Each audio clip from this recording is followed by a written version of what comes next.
Good morning and welcome to the November meeting of the Committee of the Whole of the Council of the Municipality of the County of Annapolis. Begin with roll call. District 1, please. Bruce Pearl. District 2, Buzzy Dunlop. District 3, Dustin Inslow. District 4, Clyde Barnell. District 5, Lynn Longway. District 6, Alec Morrison. Absent. District 8. District 8, Michael Gunn. District 9, Wendy Sheridan. District 10, Brad Red. District 11, Diane McGrath. Thank you. Councillor Hudson has asked to be excused, and I consider his reason to be valid. I would appreciate a motion to excuse him. Moved by Councillor Laval, seconded by Councillor Gunn. Discussion. All in favor? Yes. Yes. Thank you. Motion passed. Disclosures of interest. Councillor Prout. I'd like to declare an interest for 5.5. There's a grant for the Square Area Community Center Association, and I'm a volunteer on that board, so take part in the discussion. Thank you. Any others? The order of the day. Councillor Gunn. I'd like to add concerning communication to the public in the new business at 8.3. Thank you. And you said this is communications to the public. Concerning communication to the public.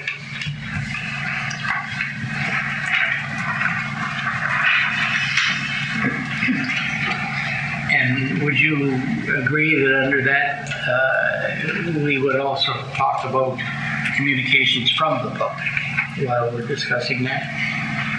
Well, that's not what I was going with, but if you want to, that'd be fine. Thank you. Clerk?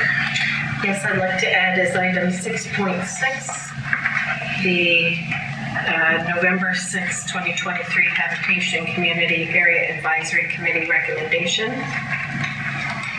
Thank you. And add a section under in camera, 22.2a, Sale of property. sale and acquisition of municipal property. Thank you. Further? I have a motion to approve the amended order of the day, please. I think Councillor Barton had an item to add. Yes, I think it'll be item 8.3. 8.4 now, because Councillor Gunn got ahead again. Oh, 8.4. And regarding speed signs. We'll discuss that later. Speed signs? Yeah, Oh, by speed signs. I sent an email to all. That's okay. We got that. Any others? Motion to approve, you have? I have a question. Yes. We had some communications from the speed signs, but we didn't get any communications from the from Mr. Gunn's, Councillor Gunn, sorry. Communication to the public. Do we have any information on that? Did I miss something on that? That's the question. Well, so you're wanting some indication before we take the vote on whether to add. Yeah, did we get any information on this being added? Now, I know about the speed signs, because No, you didn't. I did have some, what? Didn't get any communications from you? No. Okay, so I didn't miss anything. Okay, great, thank you. Any others? Motion to approve the amended order of the day. Councillor Sheridan moves and Councillor Long seconds. Discussion. All in favor? Yes. Opposed? Motion carried. We have the minutes of the 10th of October Committee of the Whole. Right here. Councillor Gunn? Thank you so much. On the last page 6 of 46, the public statements and letters from council, that was there was a few things that are wrong with the way that was wanted. Councillor Gunn noted councillors had received a letter. And Sorry, where is that? that is on the second paragraph. Councillors LeBlanc and returned at this time is on the page. There's a paragraph below that. It's the second paragraph. Page 6. On 6 of 46. Yes. So the points I was making, Councillor Gunn noted councillors. It says he had received a letter. I wasn't singular in that. Councillors had received a letter. And phone calls stemming from an article. It wasn't an article. It was a statement posted by the county on the website. And Okay. he also read the council Councillor Gunn, statement. Councillor Gunn, could you indicate where you want your comments included in the minutes and exactly what they are? Well, I just did, sir. I just did. I said, as I read through, I said, Councillor Gunn noted councillors. Just So you the would minute like, says he. I would like that changed. He noted councillors, not he, because I wasn't singular in that receipt. thank you. The second word I'd like changed would be a phone call stemming from an article. It wasn't an article. It was a statement posted on the county website. And he also... One moment, please. From a statement. Okay. Thank you. Thank you. And we go on into the fourth line. He read the county statement. It says article. It was a statement. And in the last line of that discussion ensued regarding the role of the warden, who was elected by his peers to the leadership role and is the spokesperson for the municipality. He is the spokesperson for the council as determined by discussion and deliberation of council. That was my point. And where would you like that put? At the end. After the word municipality? After the delete the municipality and put in council is determined by discussion and deliberation of council. And council as determined by, I'm trying to capture what you. Determined by discussion and deliberation of council.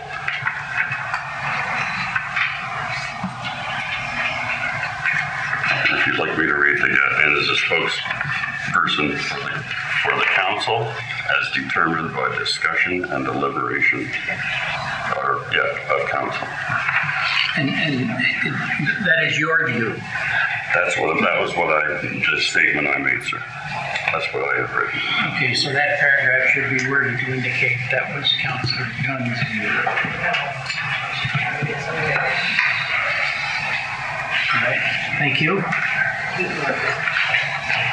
Further discussion of the minutes. I'd like a motion, please, to adopt the amended minutes. The minutes as amended.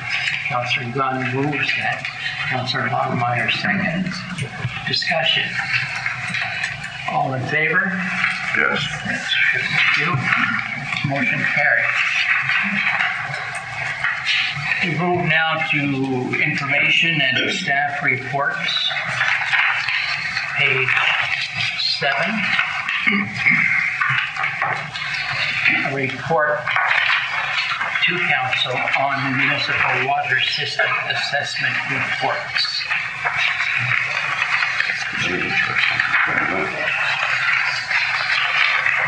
Discussion? Thank you. We'll move to page 11.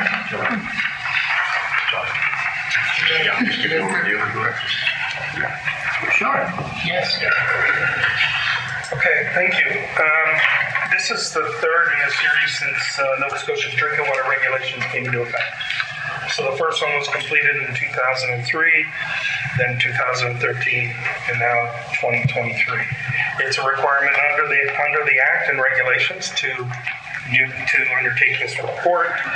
The report, as you can see, it's an assessment of the design, operation, and monitoring requirements.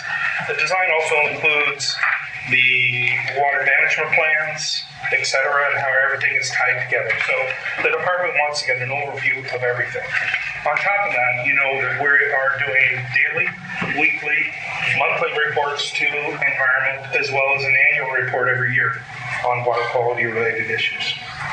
And just a little bit of background on each system. Bridgetown right now is at 62% capacity. Cornwallis Park is at 26% capacity. Margarettsville is at 63, and Granville Ferry is at 44%. So in terms of growth opportunities in our centrally serviced areas, we do have potential opportunity to expand our systems. I want to make sure the public will understand when you say it's at 40% capacity, that's not a negative thing, that's a very positive thing. Very positive. So we have 60 or whatever, 56% remaining in that system to service expanded opportunities. Councilor Hansel? Thank you. So thank you for the report. First of all, it's actually very nice to see. And I also want to thank your team for answering all those questions from some of the citizens in my district on water quality. I appreciate the quick response time. Thank you. So the question I have with, so Bridgetown is currently at 62% capacity. Have we done any calculations on the new Mountain Leaf facility and what the percentage would be for that, as well as if the elementary school, for example, was converted into an apartments, like the rumor has it. Yeah. I'm just wondering, have we done any of those pre-calculations? It's not going to take us up beyond 80%. No. I'd be on those systems. I've been more concerned about our wastewater side of things, and our lift stations and getting capacity to move it to the treatment facility, and the management then of the treatment facility and how it's handled with the water.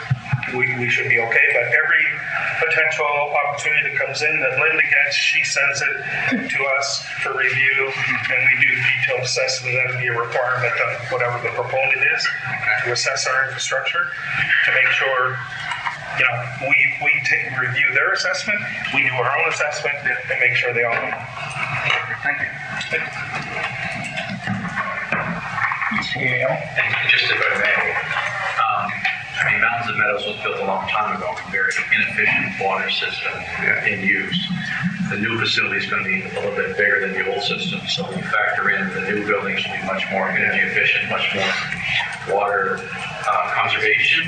That the offset probably won't be very much. It should probably have very little. What I'm thinking about the potential use in the future of the old facility, if that continues in whatever capacity, that demand's still going to be there, so we are increasing the demand. Yeah, and we won't know that until So we don't know, but I'm just wondering if we're really planning ahead. Yeah, so the school will be the same way. Yes, exactly. The old school would have a certain inefficient water system. Yeah.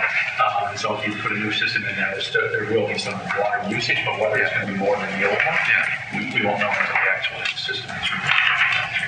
No. So even with all those, it shouldn't be a significant impact on the water system. Other than if there is a brand new use of the world. Well, that's my, That would be the which hopefully there is. Hopefully there is. Councilor Gunn, please. Thank you so much. And I realize that as a municipality, we're only responsible for the water we provide. Right?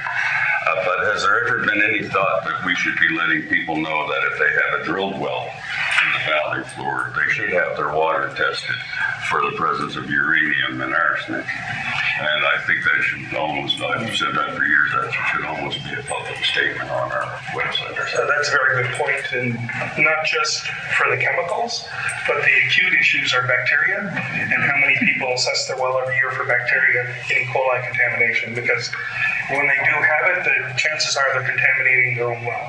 So good point, and we should develop an awareness campaign and post it online and have people, carry out those, and we might be able to, look through it and how we can provide assistance to the public. And, grabbing bottles, doing sampling, and where they can drop them off. So thank you. Yeah, that's a good point. I think you get it. Any further comment, Deputy Warden? On page 8, number 8, abbreviation MAC. Located for red concentration exceeding MAC should be detailed. The like safe drinking water requirements.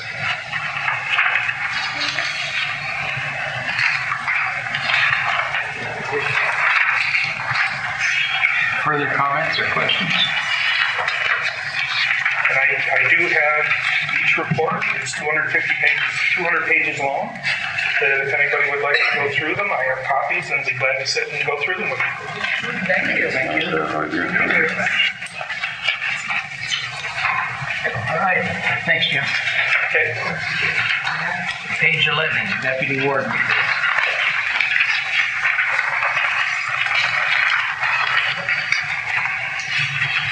I move that municipal council give first reading to enact CA electronic voting bylaw, which repeals CA alternative voting bylaw. Thank you. Seconded by Councilor Longmire. Discussion, please, Councilor Cotw. I read through it and I didn't quite see everything I'd like to see, but are there still going to be spots in our community that are going to be open for the public to go down and even access computers and stuff under the new bylaw? Or is it all? Not under the proposed bylaw. Well, I can't vote for it because we have most, when you crown the top of the mountain, you lose cell phone service, and a lot of times the computer service is so poor on the shorelines that it would eliminate a big portion. And I'm sure it's the same in Graywood, and I'm sure it's the same in Springfield. So unless you want to run this county with the valley floor, which is not appropriate, because my citizens that live in Marks will have just as much right to vote as anybody, I will not vote for this new one. Thank you. May clarify, so any person can vote with a regular phone, a home phone, and the majority of people, in my experience in the past, use their phone to vote, don't use the internet to vote or their cell phone, they use their home phone. So I know some people don't have home phones anymore, but most people do use home phones, so there are lots of options, not just an internet connectivity issue. But there is a lot of people that don't have landlines. Most people just got cell phones. So unless there's an alternative for someone to go in the community, at least one spot in each voting area, I will not vote for this. They can certainly go to their library and those places like that have free public internet access, or go to a different location in the community where they get good cell service and vote from there. But there are other opportunities. I'm just stating the fact that my constituents have voiced their opinion for internet, for cell service within the mountain. And I know that traveling the mountain, as soon as you crown the top of the mountain, every phone call gets dropped. So unless we can come up with an alternative for the citizens to be able to at least go and not travel 15 miles to get to the voting station, I will not vote for this new. Thank you. Further discussion? Councilor Sheridan. So what about advance polls? Is that? So legislation requires you to name one advance poll, and legislation gives you an advance poll. Under this, rather than having 2 locked days, it gives you 10 days of voting ahead. So you have 24/7 accessibility for 10 days rather than hoping that there's good weather on the 2 days that you've chosen as advance polls. Thank you. All in favor? Opposed? 1, 2. 3. Motion is carried. Thank you.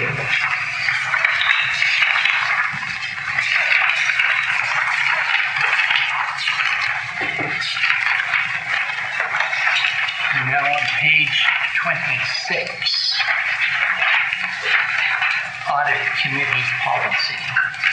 Councillor Sherry, can you state? I move that we adopt the new audit committee policy, given 7-day notice. Thank you. Seconded by Deputy Warden. Thank you. Discussions. Councillor LeBlanc. On page 30 and 46. At number 6, in the membership, it states that there would be 3 members of council and 3 members of the public. It doesn't state no more than, and I'd like to know if there's a reason for having that out, because that would mean that we would need 3 members of public, and it's not always the case that we have 3 members of public. So that's my first question.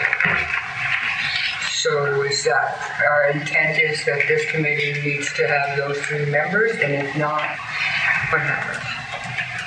If I may, just procedurally.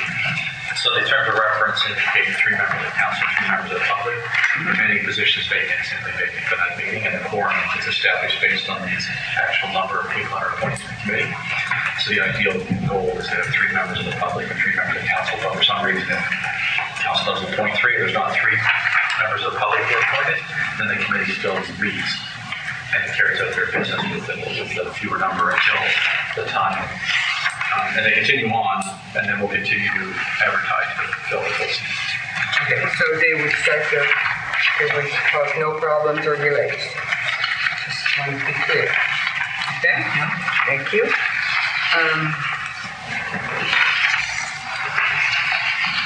May I continue? Please. Okay, number 9. It says that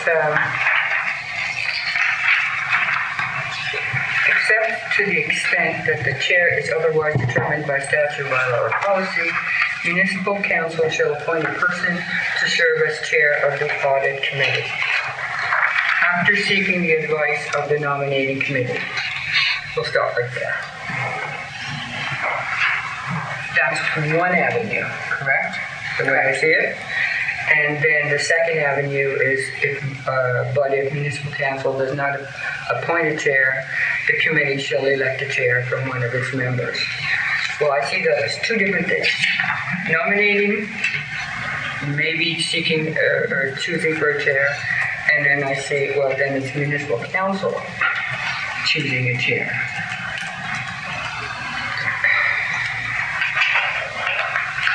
So what is the role of the nominating committee? Please.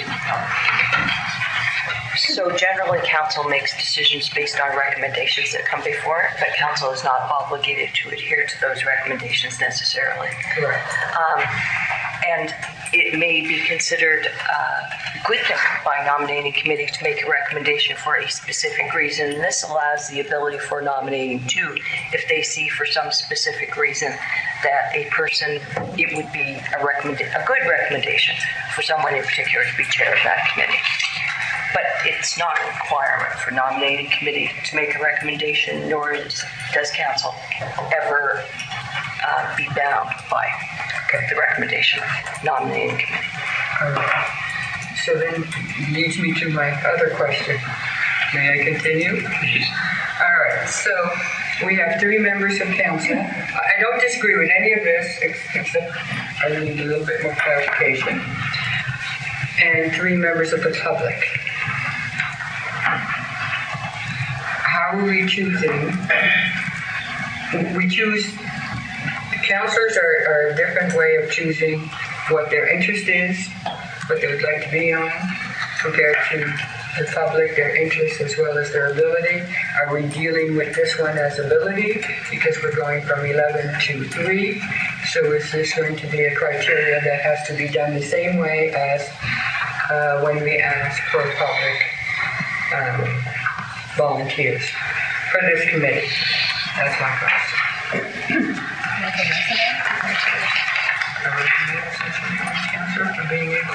I don't know. I have no idea.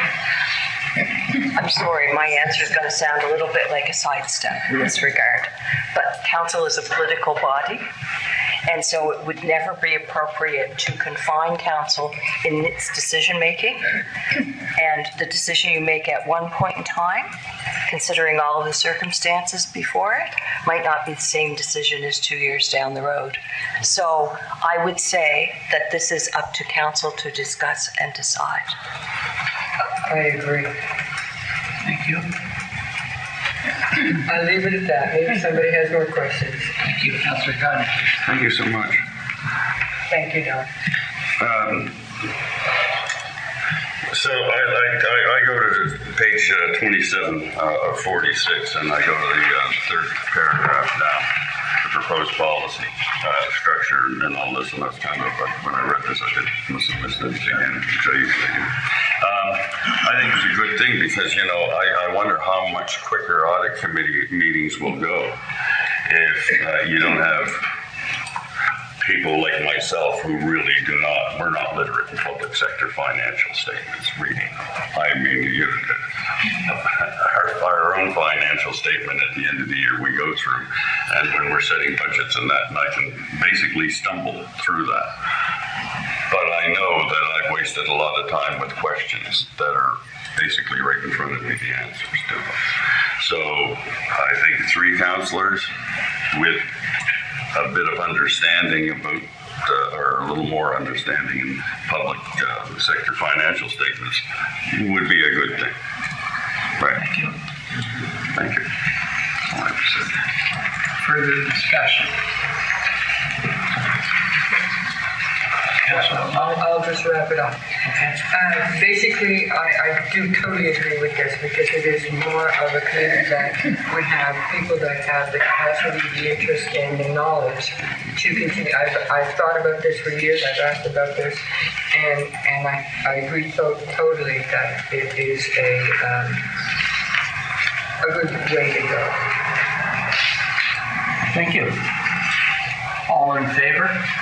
Yes. Opposed? Motion carried. Thank you. Now, page 34. Countywide municipal planning strategy and land use bylaw. Councillor Cotw, please. Thank you. I move that Municipal Council call the Planning Advisory Committee, PAC, meeting on Thursday, December 14th, 2023 at 6 p.m. at the Annapolis Royal Fire Hall for consideration of the county-wide planning documents with Monday, December 18th, 2023 as an alternative date in the event of inclement weather. Thank you. Seconded by Councillor Sheridan. Thank you. Discussion. Deputy Warden. Well, first off, I hope we're prepared for a long and interesting discussion around our bylaw when it comes up to discussion. On the 14th, one thing that has occurred to me is we've not been very clear in our previous public consultation that the area under the proposed habitation area and the areas not covered by the current Bridgetown plan, but are proposed to be covered by a future Bridgetown plan, will be covered by this bylaw for now. When it passes, it's now ahead of everything else. And I don't think we've been very clear with that to the public, and we should be. Also, having attended all of the public meetings to this point, one of the things that was brought up, especially in the first ones, was the quality of our public engagement and notification to people. This is where the meeting will be in time. I think we've done much better this time around, but I think there's still room for improvement. I would very much like to see us increase that effort. That's speaking to myself as well. Thank you. Further discussion. Okay, Councillor Longmire, followed by Councillor Ansel, please. Thank you. I just would like to add to what the Deputy Warden just spoke about with notification of meetings and such.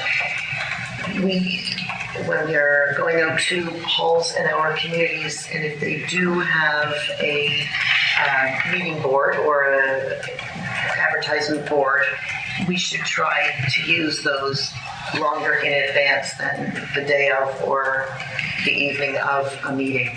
I know that was a bone of contention for the Habitation Advisory meeting held down in Lower Granville. There is a board there, and yet the county did bring a sign to post at the meeting that evening, but it would have been so much more beneficial if there had been notice that that meeting was being held. So I would suggest, if we could, that perhaps chairs of the halls that are being considered to host these meetings, and any sign that's available at any venue be used as a tool to help make that notice made for the people that live there. Thanks. Thank you. Councillor Ansel, please. Thank you. I'm not going to harp on communication because it's already been said, but we just really should be, some of the concerns or suggestions that some of my constituents mentioned was the use of perhaps radio, because a lot of people in my area listen to CBC, as well as other avenues of newspaper. I know we use the Bridgetown Reader, it's phenomenal, but there's other avenues that we could do the newspaper, even though people usually don't get the newspaper, but they read it online at least. That was the two suggestions. The other question I had was just around our current situation with planners. Are we ready in regards to not having, or in the future we won't have a planner in the interim? Are we jumping the gun? I'm just addressing my concern of we won't have a planner, things are going to be changing. What about permits once this is in effect? Does it change permits? I just want to know that, make sure that once you move forward with this, because there's going to be a lot more restrictions and different things, and people's going to have a lot of inquiries every time they want to do anything, and not having that full complement of staff, are we ready to hit the ground running? Councillor Ansel, the question we are discussing is the holding of the PAC on a certain date. No, for sure. Thank you. Yeah, that's one for us. Councillor Sherry. I'm just happy to see this move forward. Oh, yeah. Because we've been in this for a long time. So I'm really pleased that we are moving forward with it. And if there's any hiccups, I'm sure we'll work on it. Councillor Kraut, followed by Councillor Connell. Thank you. Just looking for clarification. We're talking about the county-wide plan here, and some interesting points have come up. We've held meetings around round one, around two. There are a number of districts where there are no meetings held. I'm just looking for clarification. This is to do with what Stanbank has come up with, not so in other areas where we have some planning and already in position separate from this. This is just, thank you. That's what I assumed, but I just wanted to. Your secondary plans will come later. Sorry, Thank you. Councillor Connell, please. And the only concern I have is that toward the west end of our county. So one of the biggest meetings we have is in Margarettsville. And we're going the farthest away. Margarettsville, you can almost get, they might as well go to Wells Park to have this meeting. I mean, it should have been dealt with closer to the center of the county. First, you won't get, who are you going to get to come all the way to Springfield to come to Annapolis for what? Who are you going to get to come down from Margarettsville? I mean, it's just sad. Thank you. Further discussion? All in favor? Opposed? Motion carries. Thank you. We're now on page 37. The first recommendation, is that Councillor Bartow?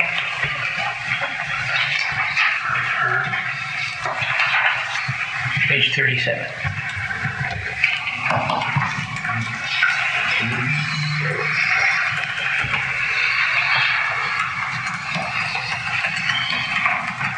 Okay, I'll just read the first one. You want me to read all four? No, the first one, please.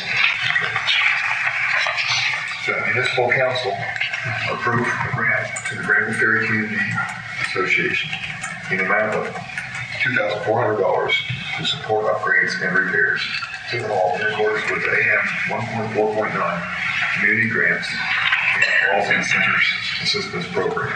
Thank you. Seconded by Councillor Gunn. Thank you. Discussion? All in favor? Yes. Opposed? Motion carried. Round Hill. The municipal council approved a grant to the Round Hill Hall Company in the amount of $2,400 to support the installation of a new furnace and flue system for the community hall in accordance with AM 1.4.9 community grants, community halls and centers assistance program. Seconded by Councillor Gunn. Discussion. I just have a question. I thought we passed a policy that anything 2,500 and under would go to the CAO. I asked the same question Okay. and received the answer he's going to give. Yeah, so that policy comes into effect on April 1st of next year. So the current policy still stays in effect for now. Okay. Because this is what we approved at budget time. This is the rules and regulations. So, because groups are still applying for funding under the existing parameters. And so they're having some community meetings here soon with both grants, which will explain the new program. Going forward, then we'll approve and put set aside money in next budget year for that. Okay, I just thought it went into effect. Sorry. At the end of the month, when we have the two community meetings, we'll be going over the new program Okay. as a presentation. Thank you. Councillor Vaughn, did you have something? Or No, the same? covered it. Thank you. Further discussion? All in favor? Yes. Opposed? Motion carried. Are you declaring an interest in this item? Yes, thank you. Deputy Warden, number 3.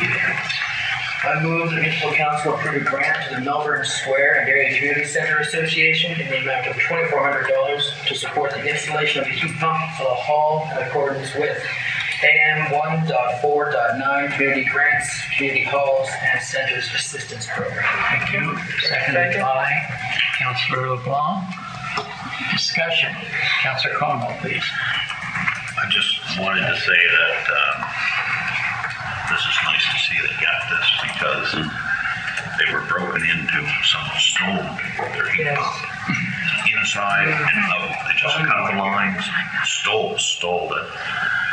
There was a big Facebook push on who stole it, and it was brought back. So all I got to do is install it. So it was good to see that the community rallied together and I think put the figure something in stole it to bring it back, especially to the community hall. Awesome. Because it is very sad when it gets to that point that people are stealing from what the communities are trying to achieve. Thank you. All those in favor? Yes. Opposed? Motion carried. Someone do the yell, please. Port George. Councillor Cotw. No. Oh, I'm not on that committee now.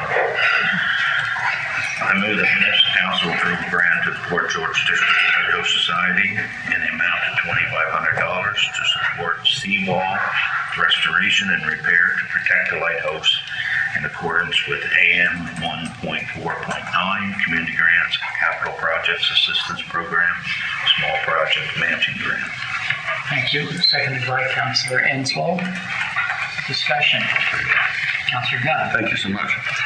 We've got these 4 grants going out, and they're going out to associations, companies, societies. And what I need is, could somebody explain the differences of companies, societies, and associations to me in regards to these halls? Thank you. The organizations have options to select from when they're registering with Nova Scotia Joint Stocks if they so choose to register. In the new policy, they will be required to register as a not-for-profit, charitable, or a society. So a part of my process is to confirm that they are actually a not-for-profit and that they are registered, and if they're not, look through their bylaws and ensure that they are not-for-profit.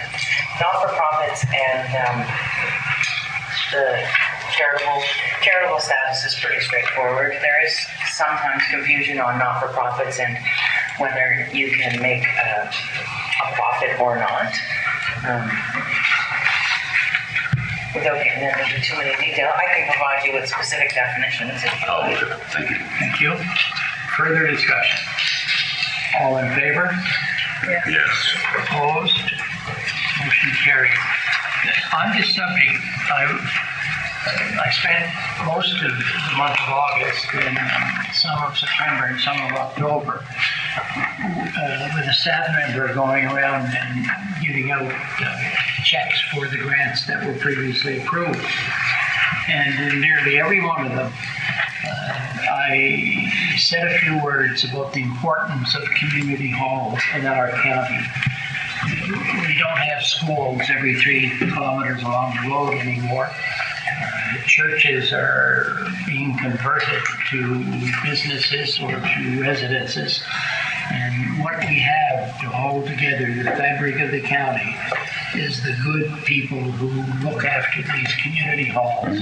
First of all, keep them in good physical shape with the support of the rest of the citizens in the county, and then have programs of events that bring people together. And I'm very, very happy that we continue to do that.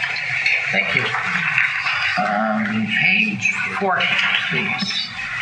TCTS monthly board meeting.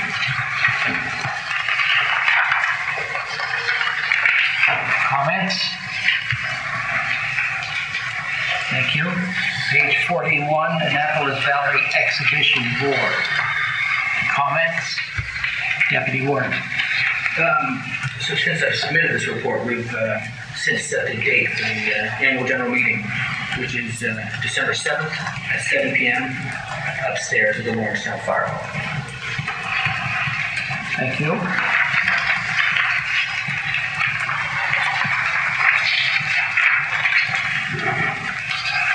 IMSA board update, page 42, please.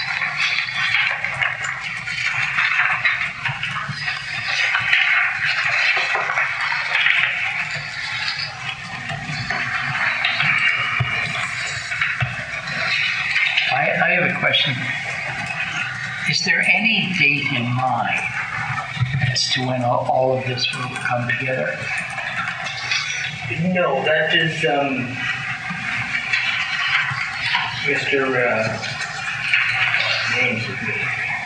our director has been occupied a lot with general management and less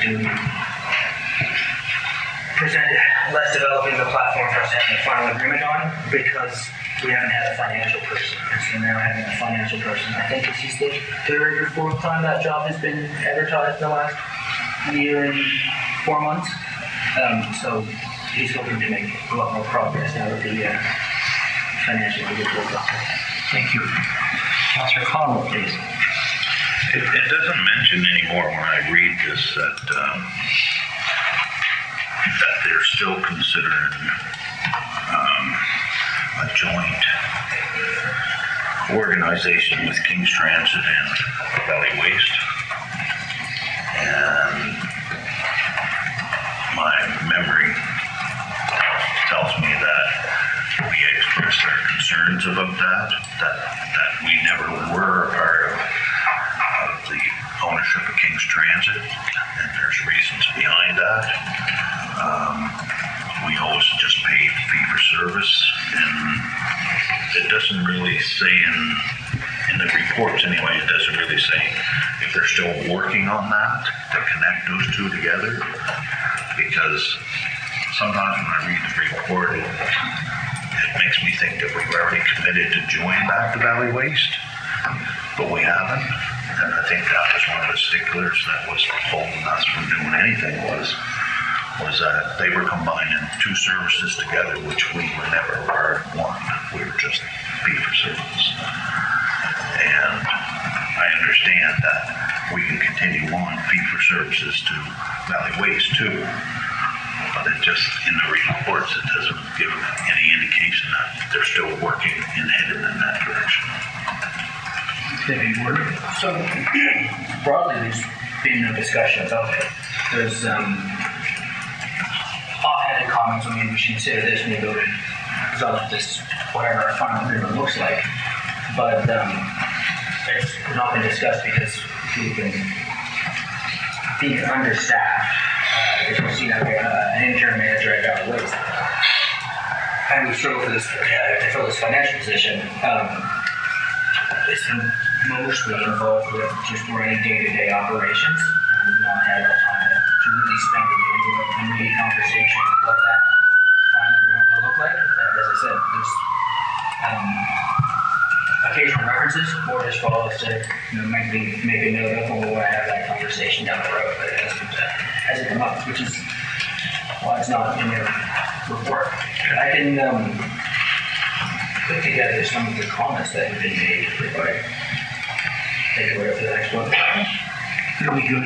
No, yeah, I'm good. I just say that there's no mention, and I just don't want them to all of a sudden be blindsided that we're not going to join them because they automatically just join King's Transit without saying a word to us, because I won't vote for that. Yeah, no, I think we've been given a lot of respect, and we are very much included in the conversation.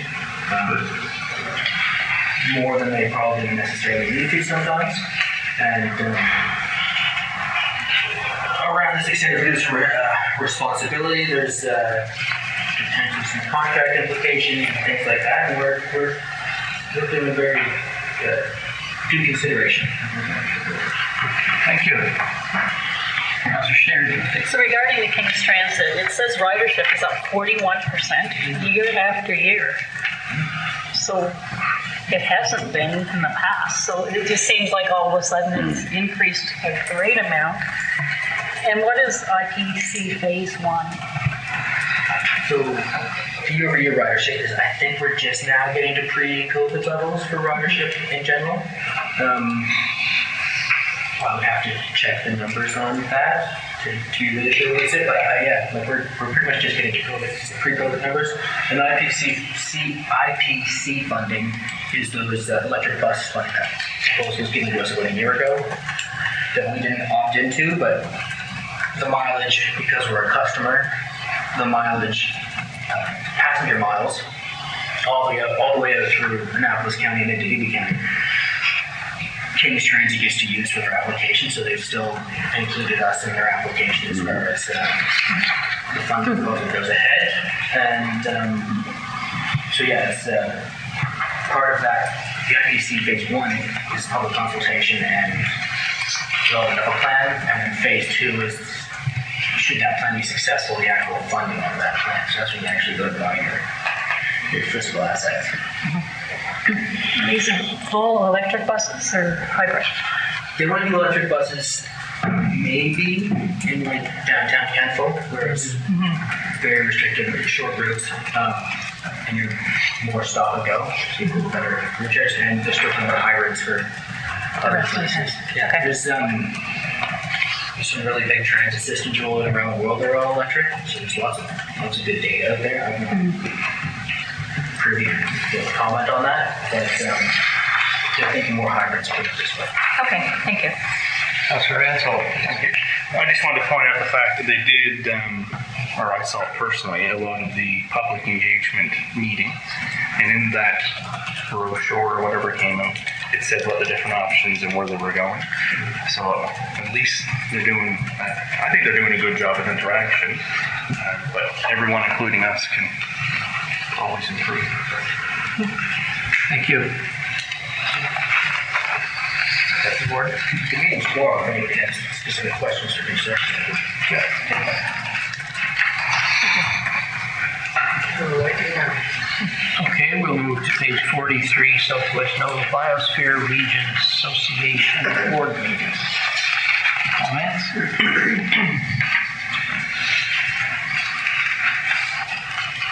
I'd like to know, Councillor Gunn, the last paragraph.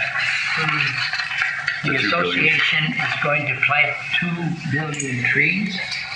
Well, not the Southwest Biosphere Reserve in themselves, but there's a project right across nationwide. It's a 2 billion trees program. And what we've been trying, the Southwest Nova Biosphere has been trying to do is create that forest that is not just coniferous, not just spruce. They're planting trees that are indigenous to Nova Scotia, maples, beeches, all of those is what they're doing. As the report says, it's hard for them to get a hold of this, but there is a nursery up the valley that's providing them with X amount of these a year. I think it's about 60,000 a year. It's going to take a long time to get to 2 billion, but we're working on it. The Southwest Nova Biosphere is kind of leading that charge in Nova Scotia. Thank you. At the Nova Scotia Federation of Municipalities meeting last week, there was a good presentation on urban forests. And I was going to ask about rural forests, but I didn't. No. I get a question. Councillor Cotw. And talking to people and reading the report there and stuff and seeing what's going on, and knowing what's going on, because years ago, the forest industry seemed to replant a lot of trees. And all we hear about is our carbon footprint. We're going to go electric cars to save the world, but we can't plant some trees that will save the world. So they don't make them plant as often as they should when they do this clear cutting. Now they leave it for natural ingrowth, and but yet we're still screaming that they're going to save the world on the carbon footprint. There are commercials on television talking about forests, and down at the bottom it talks about one of the companies that has planted trees, I think, since the mid-70s, planting 3 trees for every one uprooted, and that company has planted, I think, 1 billion trees in its program. Okay, thank you. Next page, 44, Western Region Stakeholder Interaction Committee. Comments?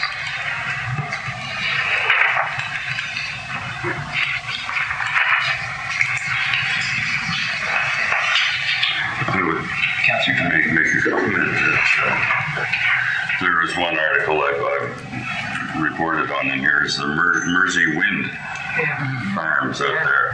These are very, very large wind turbines they're putting in there. And it's interesting. I'm not sure these was, but this weekend at the NSFM conference, when the guy from, you were there, Warden, from Nova Scotia Power, was talking about wind turbines and wind farms. Well, he was a little oblivious. We think that every wind farm being created is Nova Scotia Power's behind it. Well, that's not so. A lot of wind farms are created by groups, investment groups, and one thing in the community groups and that. And they build the wind farm, and then they're compelled, of course, to sell the energy to Nova Scotia Power. I thought that very interesting because Nova Scotia Power is not behind and is not even completely aware of all of these wind projects going on, wind turbine projects. Thank you. That's what I have to say. Thank you. All right. Page 45, Councillor Enzo, please. Thank you. I move that Municipal Council send a letter to Scotiabank headquarters. I'm sorry, there was an addition to the agenda at this point. Habitation Community Area Advisory Committee. Recommendation. So that was circulated. the agenda had been circulated on Monday, and this meeting was Monday night, so this is an addition that was emailed out to you as I told you to expect it. And that recommendation was to call, in case you don't have it in front of you, was to call a Planning Advisory Committee meeting on November 30th at 7 o'clock at the Lower Granville Community Hall for consideration of habitation community planning documents. I just thought I would do that, so I won't have to read it. Sorry, that was at 7 p.m. At 7 p.m., yes. 30. All right, so we need a motion. Yes. And I think the deputy warden will agree to move what it is you just said. Seconder. Councillor Allmeyer, discussion. Phenomenal. Councillor Sheridan. This is the same hall we were at last time? Yes. Okay, thank you. All in favor? You have questions? Opposed? I did. Motion carried. Thank you. Now we are in Scotiabank. Now you are supposed to go in camera, and then you do your new business, which is. I think unless people will object, we just keep going with the in camera. Okay, I was only pointing out the order of the day that you approved. Yes, ma'am. We need to make a motion to change the order of today? Councillor Edsel. Technically. Thank you. I move that Municipal Council send a letter to Scotiabank headquarters outlining the impacts on the citizens throughout the county surrounding the decision to close Bridgetown and Annapolis Royal branches. Thank you. Seconded by Councillor Longmire. Discussion, please. Councillor Sheridan. I'll certainly support your letter. However, I was listening to the news last evening, and there's no way they're going to change their minds. I mean, it's happened. I used to work for Scotiabank, and it's happened time and time again. And big corporations like that, they interviewed a mayor in a town in Nova Scotia, and he was talking to one of the head people, and there's just no way they're going to change their mind. However, I don't have a problem supporting the letter. Thank you. Councillor Ainsworth, followed by Councillor Longmire. Thank you. So, no, I 100% agree because this, in some ways, agree. So this was decided upon 3% globally, they're closing. However, the only thing that I have a glimmer of hope against with this is that from talking to not only the CEO of the credit union, and I've put a lot of legwork into this since but the VP of Scotiabank has clearly noted that the amount of feedback and pushback they're getting from not only us, but the MLAs, the MPs, that right now, the only two concerning branches that people are fighting back across Canada is Bridgetown and Port Hawkesbury. Not Port Hawkesbury, Place Bay, sorry. So the fact that that's really being noticed nationwide, and it's a topic at their higher level discussions, that I have some glimmer of hope. Because, you know, we're strongly active. You know, I'm talking to this VP almost every day. Carmen Kerr is constantly at it. The MP, you know, it's a huge push. And the fact that this will leave our county with no Scotiabank. And me personally, and a lot of people in Bridgetown, moved from RBC when they closed to Scotiabank. So personally, I moved personal, business, all moved there, and a lot of societies and community groups moved there. And through multiple discussions with Scotiabank, the decision wasn't even based on customer base or people going into the bank. So Bridgetown is the highest rated bank in Bridgetown, in Nova Scotia. The top performing bank in Nova Scotia is Bridgetown. But that was the one that they closed, because it's solely based on how many kilometers in between all these are. So the fact that there's all this thing going for it, I'm hoping that there's a glimmer of hope that we can save at least one of the two. Because the fact that for our county not having a Scotia bank, that is, you know, considering it started in Nova Scotia, the Bank of Nova Scotia.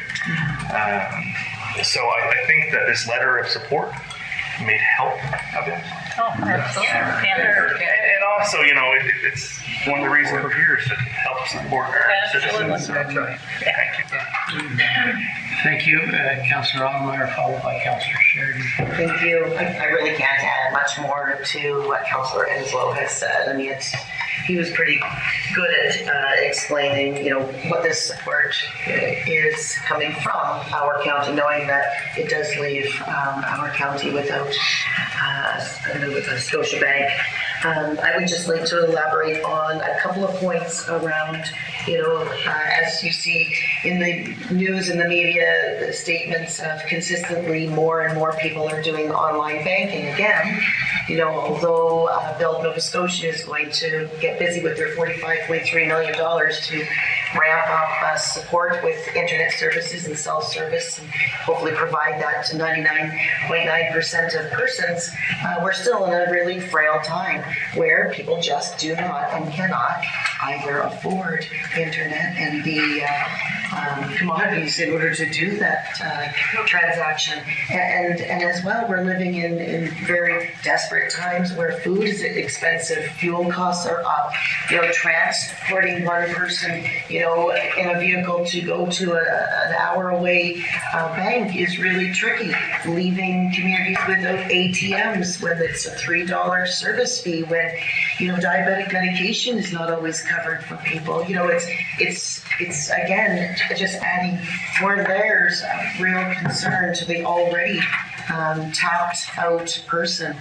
So, I think that letter of support should identify all of those frailties that we do face, right? And, I think we're 10 years too soon thinking that everybody's doing online banking. COVID kind of tested the waters. People were purchasing more online and it forced people into doing a bit more of it even if they weren't comfortable. But it does. There's that next level of preparedness, right? So I think it's necessary that we represent, a letter on behalf of the people. Thanks. Thank you, Councillor Sheridan. And I don't disagree with anything being said. Just because when I worked there, when I first started, we were lined up right out to the door. When I retired, we were looking for work. That's how far it's come with electronic. And it's not just that. People can do telephone banking. You can get cash back at most stores if you use your debit card. I'm not promoting, but I just want to make aware for people that they do have options. That I don't want them to be so nervous that they can't do anything. There are options out there for them if it does come down to the crunch that they do close. There are options. I banked in Middleton. I had to move to Greenwood, and most of us here, I won't take a poll, but I'm sure there's hardly any of us that walk into a branch, and we'll just leave it there. Thank you. Councillor Ansel. Thank you. So I want to start off by saying I walk into the bank. Mostly because we have a business that does accept cash. Yes. I just want to add one thing too. With all these discussions, we're also hoping that at least they'll consider, after everything, if they still make the decision to close, that at least they place an ABN. Right. So there's a lot of businesses in the area that deal with cash, and you can't take a picture of your cash to put it in your bank. I wish you could,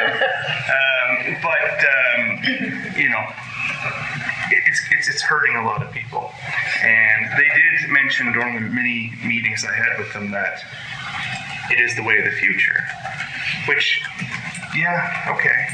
but we are too soon, where we do still have a generation of individuals that go into the bank, and anytime I go by the Bridgetown, I don't know a whole lot about the Annapolis one, because I don't travel there, but in the Bridgetown Bank in Nova Scotia, every time I go in, I have to wait.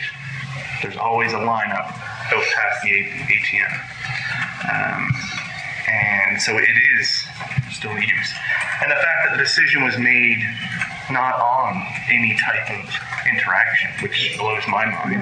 Unlike Royal Bank, that theirs was based on numbers of people went into the bank in 2020 and 2021. Well, that was skewed.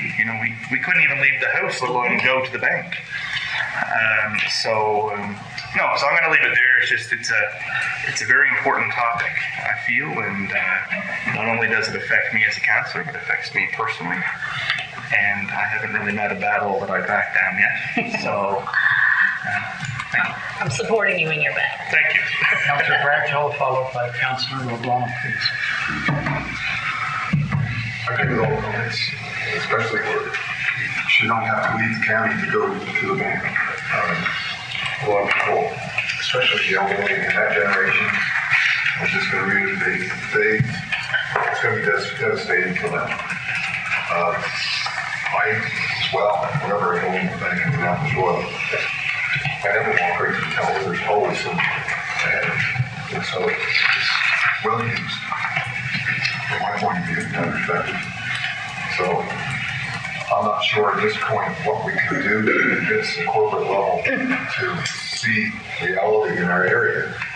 But if we can drive a wedge in there to make them think a little more from our perspective, then maybe we're pushing in the right direction. I'm not sure if the closure dates aren't until March, but at least a very short period of time to deal with that. So I think the closure zone. One's March, one's November. November for Virginia. Okay. Yeah. So having said that, I think that all we can do to try to convince them otherwise would be looking after our constituents, our residents, best we can is to push their concerns. We need to do that further go forward. Thank you. Thank you. We're now entering the repetition and echoing stage. Where folks are saying, I agree with everything, and then tend to repeat it. Councillor LeBlanc, please. Got a hint? Having said that, I did receive some calls about disclosure of the bank from my district because they are quite interested in not going to Greenwood. They wish to keep their business in our county. So I'm going to add that to what Councillor Enslow has said, and I agree totally with trying to help out and saving one of the banks in our county from being closed. Thank you. Thank you. Good enough. Councillor Gunn, please. Thank you. I'll make it quick, sir. I don't like the way that they're closing these banks. This is going to close and really affect how small towns, businesses in small towns have, operations. And the other thing I don't like is if I was to live in Victoria Beach, it would take me an hour and a half to make it to a bank. An hour and a half try. Think about that, to cash a check or get a $20 bill. If you had it, but now I understand from whence these banks are looking at this, are coming. Electronic banking does seem to be the way of the future. If you had told me 6 months ago I'd be using electronic banking, I'd say you are nuts. Because I would, I've always gone to the Bank of Nova Scotia. But here it goes, 6 months later, and I'm electronic banking. That's what I have no choice. That's the way it was. But it is interesting to note that the Bank of Nova Scotia was founded by Enos Collins, a man with a letter of marque during the 1700s, and I won't go into any more what people with letter of marques were considered. Thank you. Thank you. Councillor Cotw, followed by Councillor Cotw, please. Just on support of the bank is that owning a business in Annapolis County, no matter if it's in a town or where it is, but it's still part of our county. We chose to go to Bridgetown instead of go to Greenwood, which Greenwood's closer. But we also beat ourselves to death to support local. Sad. Again, we can't have something within our county and I know that the credit union is stepping up to the plate, trying to find out avenues to support and what businesses and people need in the community. But we definitely try to shop local and keep things local to keep our county surviving, so. Thank you. Where are we? Councillor Crowe, please. I'll be sure and succinct. I fully support the motion for the reasons stated. Thank you. Councillor Longmire, to wrap this up. I'll keep it short. So just to expand on, we're recognizing how this affects the customer. Also the employees that have worked at the Scotiabank. Some of them work local because their children either get off school early and they can be home at a timely manner to look after the children. People have put their time and stock in careers in the banking system, and now they'll be forced to as well go outside of their county. Not all, because some do live outside the county, but it still does affect them, right? The spin-off to and how it affects the economics. When you take your bank away, you take the flexibility of being able to acquire money from your banking institution. I know we can all go to the RBC and put our debit card in and pay a $3 fee or whatever. But, money is tough to come by right now, let's remember. The pharmacy and the drugstores are big businesses in our towns. And so if someone has to go to their bank in Greenwood, outside county, or Digby, outside county, and where they might then choose to do their grocery shopping, they may then transfer their pharmaceutical needs to, because they don't no longer require the stop as they're coming back through. That's huge impact, right? We know how it impacted the pharmacy in Bridgetown when Mountain Lee's contract went to Lawton's in Truro. It's huge. How confident would someone be to set up a business in a town where there might not be a bank? And I know that I do go to a bank. I have to. I have no choices. So I do a lot of online, but I do a lot in person. Thanks. Thank you. Okay. All in favor? Yes. Opposed? Carried. Thank you. Warden's November update.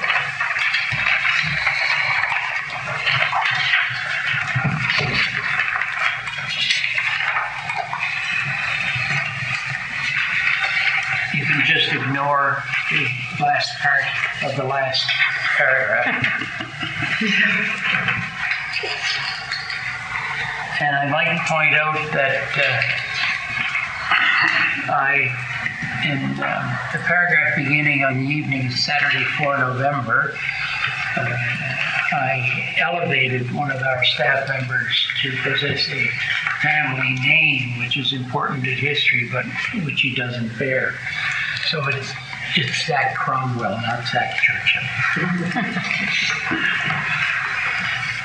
Thank you. We'll now move to Councillor Gunn, communications to public. Thank you.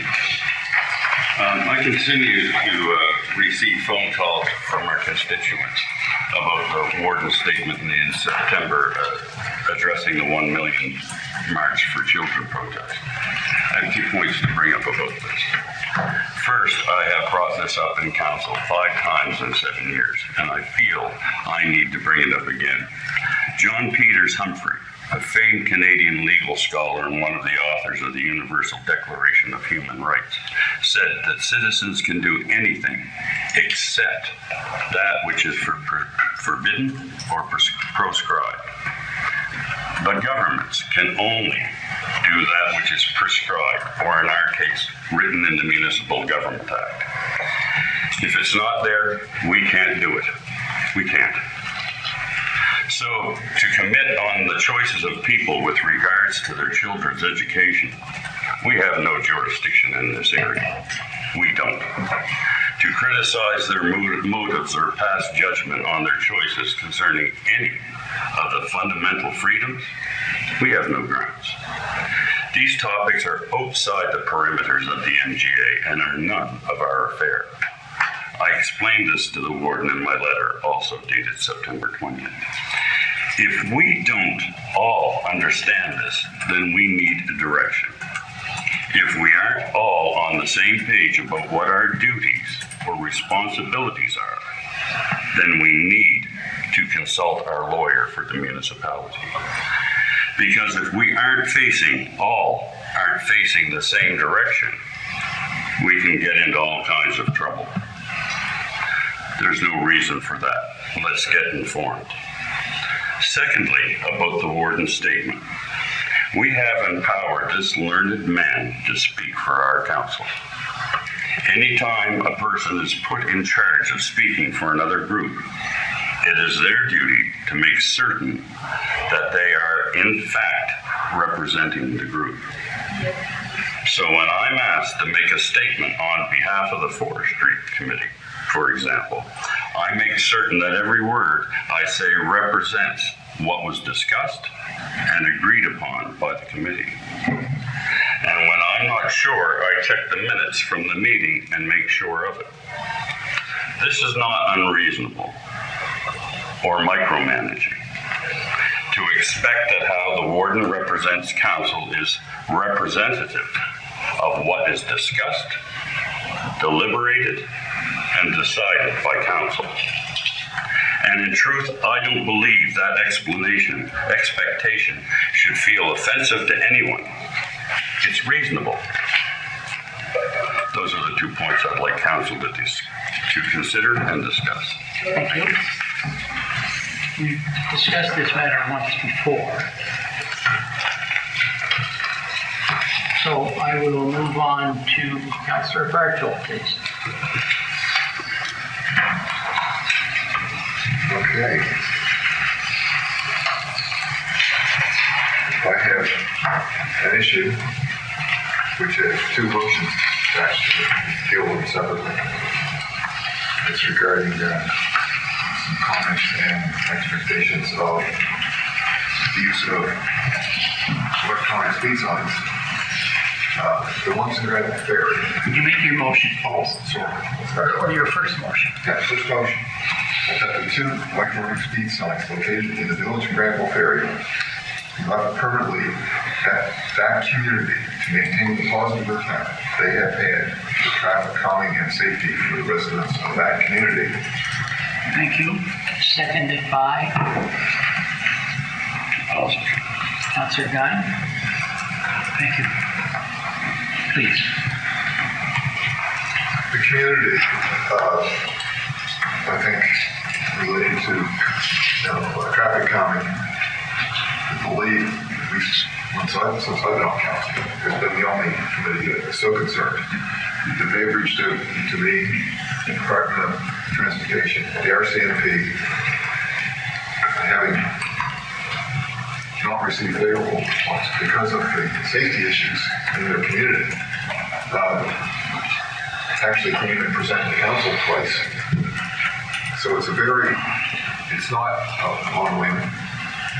It's a very large concern to take that motion. And that motion was made not on myself. I was planning on making that motion before purchasing the signs. I guess it wasn't explicit to me. That's why I'm making this motion. And I don't think we would have bought those signs if it had been for my push for the safety of Granville Fair. It's an ongoing issue.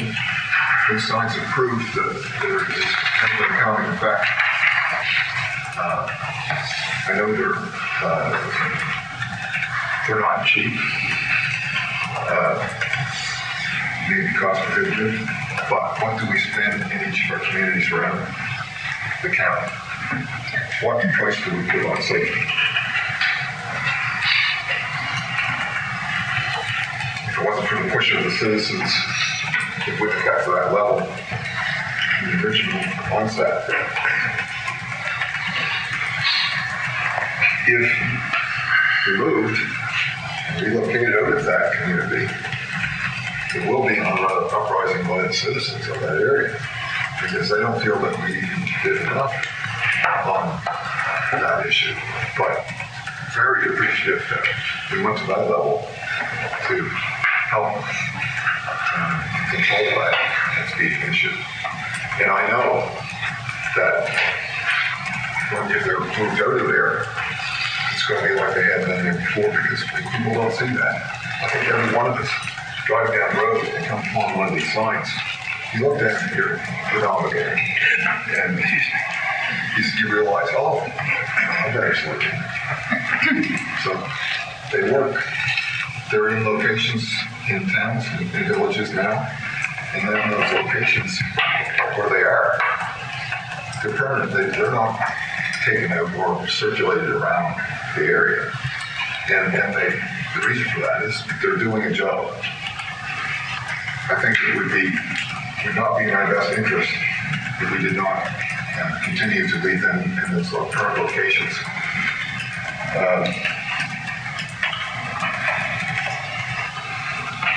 And if the monies aren't available right now, maybe jumping ahead into the next motion, but that if there's a funding issue that we could consider adding into our 24.5 budget. I will be extremely disappointed if the signs do not remain and make that investment where it's doing good for the residents of my district. Thank you. Thank you. Do you have anything? Councilor Omar? Thanks. I can certainly appreciate where Councillor Barna is coming from. However, I do know that there are signs that are in the village or town of Bridgetown. And I suspect that they were not purchased just solely for that area. I was under the impression, as we had moved to purchase other signage, that these would be considered to float around our county, because we all do have needs, right? I know I have the Harper Mountain Speedway on both sides, and it's extremely dangerous, and I want that same awareness for persons driving. I do want them to look at the sign and cut back on their speed. Is there proof that it will actually do that? I'm not so sold on it, but however, I can't necessarily go with all the research and suggest that it might not help. Grand Ferry is a truly unique little village. As you creep through that space, it's sweetly situated, very close to the middle line. So, when you're parking on either side and there's a speed, someone traveling quickly through there, it is dangerous. But again, danger is in all of our communities, and we all have those needs. It's fairness. We have to apply the rule of fairness. So, and I know it comes at a cost. As Councillor Ardo has suggested, they are costly items. And what price tag do we put on safety? So I'll just leave it there. Thanks. Thank you. Councillor LeBlanc, followed by Councillor Conlon, please. Thank you. I have to say that I understand the plight of the Granville Ferry and the issues that are there. As was said, each district has a problem, or two, or three. We cannot purchase speeding signs that we really need. It should be ongoing and it'd be a no arrest. And to back it up, it's the fact that I went to a conference, and at a conference there was I went to a speeding, it had to do with traffic. And they discussed the speeding signs and how they were used and how appropriate they were and how great they were to advise people that they were speeding, because sometimes you forget where you are and you're just speeding. But the effect of that speeding sign was only good for a month. And then it needed to move to another area that was also needed, and then eventually make its turn back around. So it was quite complex, but that was the end result. So at this particular time, I mean, we are all in need of these signs, and we had always said the signs that were purchased were going to be delivered to each district as we needed them, and there's supposed to be a setup of a list of names of areas that we wanted them for. So, having said that, and I'm not saying that they're not having a problem over there, it's no different than I'm having a problem in my area. I don't think that we can totally, put all our efforts and our monies in one area and not spread it around the districts. Thank you. Councillor Connell, please followed by Councillor Crowe. I can't support the motion because long before Granville Ferry committee came to this council chambers, I reported that a lady asked the RCMP to come sit because her daughter almost got hit 3 times by a school bus. I realized that things work better with numbers, so it was nice to see a committee come in. But to say that no one else has reported this situation throughout our county is incorrect. The town of Middleton has a sign which is almost to the hospital. The speeding coming into Middleton is where the danger spot is. And I mean, I'd probably get a fine too if there's one cop there, but it's the point of every one of us have areas. I have a gentleman I know for a fact because he stood in the middle of the road with a 5-pound sledgehammer and was going to throw it through the windshield of a snowplow because the snowplow operator goes to the side of his house for every snowstorm. I also know that same fella stood out in the road and stopped a young kid driving a car and threatened to throw the mall through his windshield. So we have concerns about speeding throughout every one of our districts. And I personally feel that if a small community wants permanent signs, they should fundraise and pay for them. Otherwise, we should be sharing them throughout our county because we all deserve the right to protect our citizens from how we can do the best we can. Thank you. Councillor Crowe, please. Thank you. First of all, Councillor Bartow is representing his constituents, as we all should. However, it's my belief that the issue of safety and speeding, as has been mentioned before me, exists in all of our districts. And I had a copy of an email that I sent 9 months ago. I was approached by one of our departments to let them know where I would like to have speeding signs. The email stated February the 5th of this year. I gave those, and it's not a complaint. I know we had 3 signs.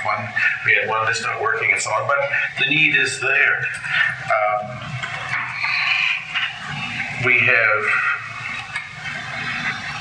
in every district, and I'll confess that sometimes I have a bit of a lead foot as my counselor to my side here is that, but I mean, I'm talking not 5 or 10 kilometers up the left. I'm talking folks that they see a straight stretch coming, let's say from Kings County across the bridge up towards Andy Dorns. They floor it. They're coming out of the 60. It's 80 up through there. There's a daycare on that hill. There are blind spots. Anyway, my point is I can't support this first motion. I'll support the second one if we have the money in order to perhaps buy a couple more. But I can't support this one. I think it's time to share. Thank you. Thank you. Councillor Gunn, please. Thank you. When this was originally brought up here a couple of years ago, we figured we were going to need more signs. We all came up when there was one sign, Granville Ferry after a sign, we all came up. I remember Councillor Donald, maybe Councillor Longmire, certainly Councillor Sheridan brought it up years ago, the need for a speed limit sign or a control sign in her district, in the Nick. And we had talked a year ago about buying a lot of them because we all found it. They're about $3,200. Base model, I'm sure, but they're about $3,200 a piece. It's much. It's $3,200 a piece, and it's much cheaper when you buy them en masse. So.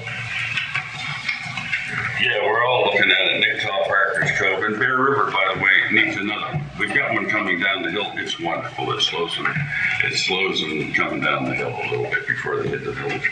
But by God, when they come across the bridge, they give a tour for all they're worth to get up the hill. We need another one at the bottom of the hill, just to slow people down. So I would make a motion that when we're done, I would make a motion that we purchase a few more so that we can put a few more signs and put them throughout the county. Thank you. Or I would support a motion that if someone was to make it to buy a few more signs to put them around the county, I'm all for it. Thank you. Thank you, Councillor Sheridan. Yeah, I just wanted to point out when I first started, there was a resident in Cotw, he had his own radar gun, and he sat on his porch, and I have all the stats. I probably still have them at home. We took it to the police advisory.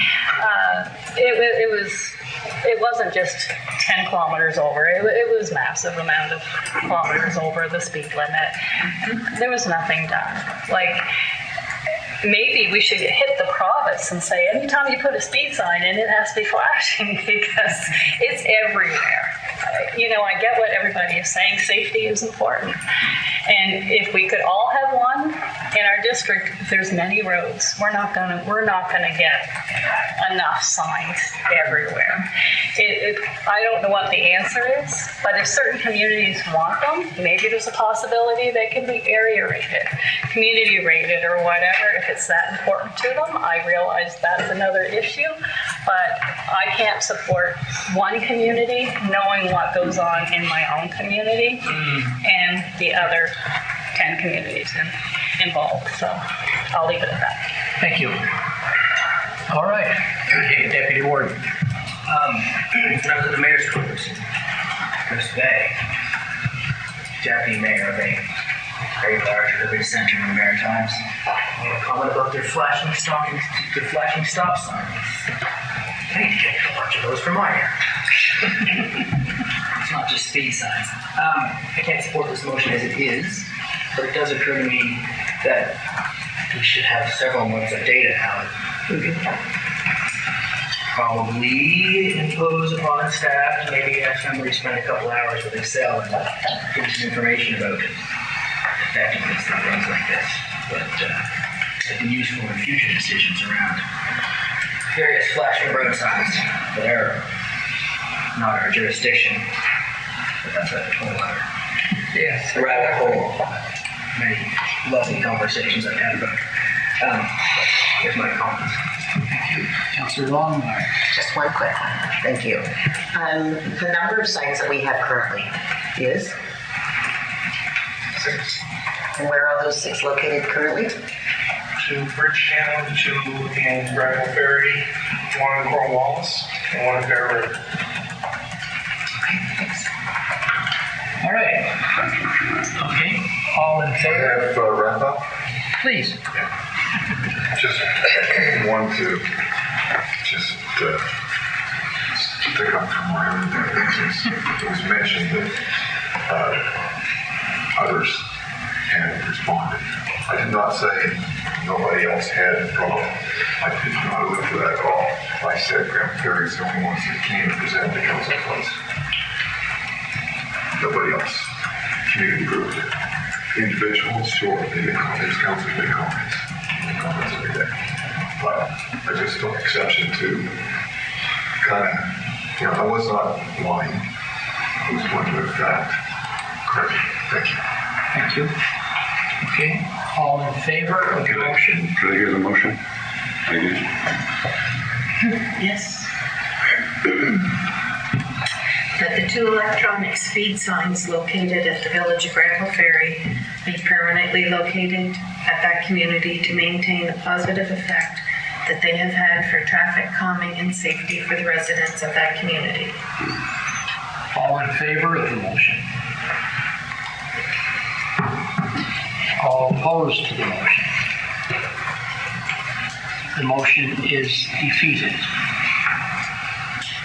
Councilor Bartow, do you wish 2 points based on the results from the first motion. I will not be making a second motion. Someone else could regarding the purchase of other signs. I'll just drop that for now. Thank you. Councilor Gunn. Thank you. I would make a motion. If we're all done with that last one, I would. Yes. Okay. I would make a motion that Annapolis County purchase 4 more speed limit signs, and that the funds be allocated for this in our 2024-25 budget. Thank you. Seconded by? I'm going to second to put it on the floor. Thank you. Councilor Allmeyer. Councilor Allmeyer. So now that I know that we have 6 signs, I'm just wondering about the assignment of those signs and how long they're visiting the communities that they're in, and are we keeping tabs on all of that? So I would like to request 2 signs for my speedway and mark them out. Okay, Councilor Sheridan, followed by Councilor LeBlanc, please. So is it possible that we need a policy for how the length of time these signs stay in a certain area to make it more fair throughout the county? I throw that out there for discussion. What we are discussing is purchase. Yeah. Councilor LeBlanc, please. Okay, so I'm talking about the purchase of 4. I think that I would like to amend the motion and possibly change it to 2, because the cost of each sign is not $300 some. It's $500-600? 3,000. Or 3,000. 32. 5,000 something, somewhere in that area. So, I mean, this could be a beginning if we add 2 more to our arsenal, and then get a formal. So are you making the motion to change it from 4 to 2 to get us started? Yes. Thank you. Is there a seconder for that amendment to the motion? Councilor Bartow. Discussion on 4 or 2. Thank you. All in favor of the amendment to the motion indicate by raising your hand. To 2. To 2. 1. All opposed? The amendment to the motion is defeated. Back to the main motion. Councilor Sheridan. So I would like to add to that we have a staff report, because I have no idea what they cost. Now we're talking 4, so maybe we should have a staff investigate the cost of it and bring back so we know what we're voting on. So you're moving that we Can't the motion. Which we can't. We can add another motion.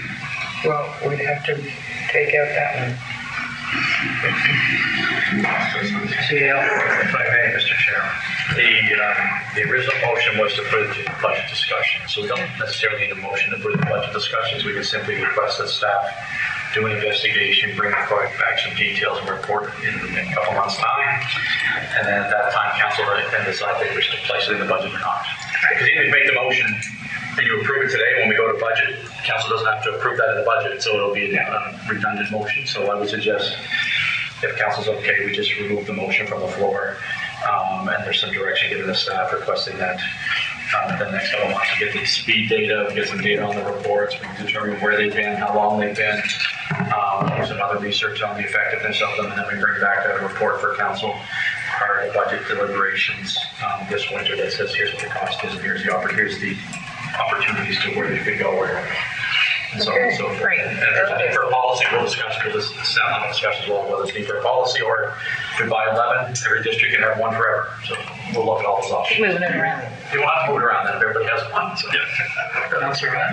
Thank you. I would offer to withdraw my motion. Why don't you withdraw your motion?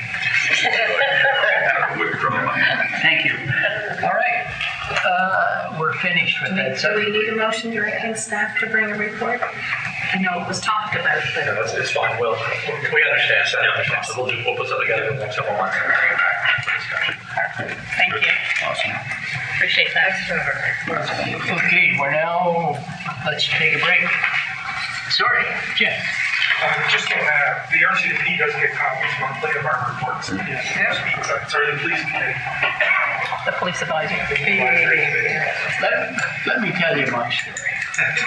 Going through Cornwallis Park, 50 kilometers. And a few years ago, I had a person come to me and say, that speed sign, 50. And I said, yes, I mean, how much would you like it lowered by? Lowered? I want it raised to 80. I just paid a $250 speeding sign. Yeah. Dustin, you're standing in the way of a break. Oh, yeah. I don't know if I need to put a motion on the floor or not, but can we get the clocks changed? Yeah, there's an hour off, aren't there? And have staff on it. Just there. Go there. It's close to lunch. Oh, listen, I'm all for quicker meetings. That's fine. May I suggest that at council, you bring forth a motion suggesting that we consider the possible. I'm not finished. That we consider the possibility of investigating the probability of determining whether and how we can do that. Oh my gosh. Oh, 100%. We're going to take a break.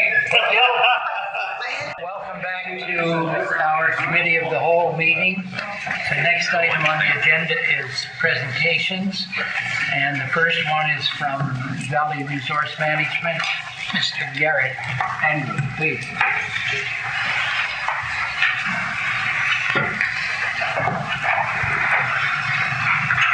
Thank you. I can look at the screen, I guess.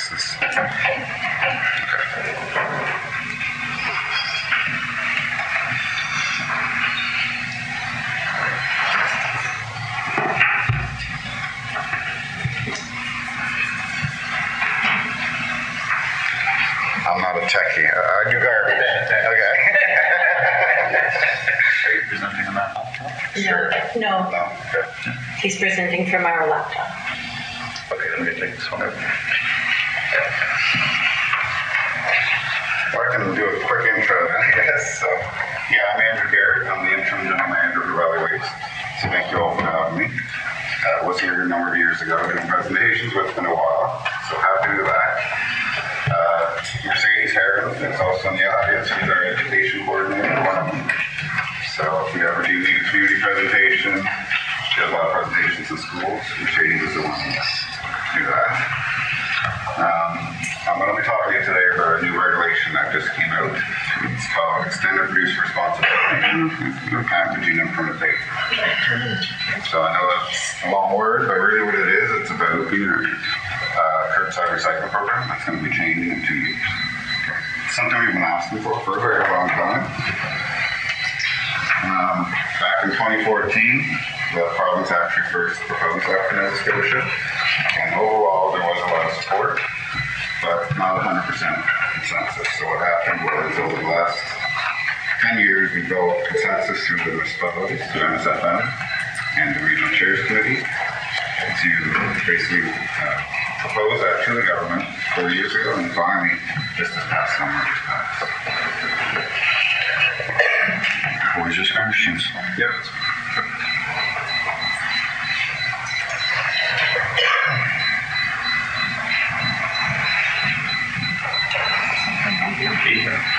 So I've already touched on some of this, but Here. you can hear me okay? Yeah, so there was some beeping there, but it's gone. We're going to tell you. So what EPR is, or we call it EPR, it's Extended Producer Responsibility. It's a regulation that requires brand owners to become responsible for the operational and financial management of recycling, of our curbside recycling program. We have EPR and other products and packaging in Nova Scotia already, so electronics is an example of EPR. You pay a fee up front, and your electronics, at the end of life, it's free to you to recycle. But you pay for that cost up front. This is very similar. regulation is actually in effect in almost all of Canada already. We're actually still lagging behind on this, but so 85% of the country already has EPR for packaging and printed paper, and the costs have already been incorporated into the cost of the products you buy in a grocery store, or hardware store, and so on. So you shouldn't see any increase to your citizens for this in particular. For anything's going to be savings, because we've been paying for programs across the country already. Through our process. The only provinces that are remaining are Newfoundland, the Yukon, I think PEI that's coming shortly, and Northwest Territories. So really, it is a nationwide program. So I already mentioned this, it was proposed in 2014, however, government at that time felt there was not enough consensus to move forward with the regulation. So NSFM actually passed a resolution that created this working group. It's complicated, it's called a priorities group, it's a mixture of solid waste staff and provincial staff to come up with consensus in Nova Scotia. And that was proposed in 2019. And just this past summer, the provincial government announced regulations on August 1st.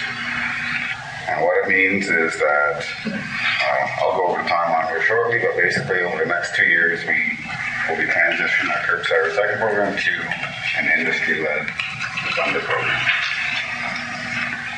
Divert Nova Scotia, that's the organization that manages the beverage container program, the tires.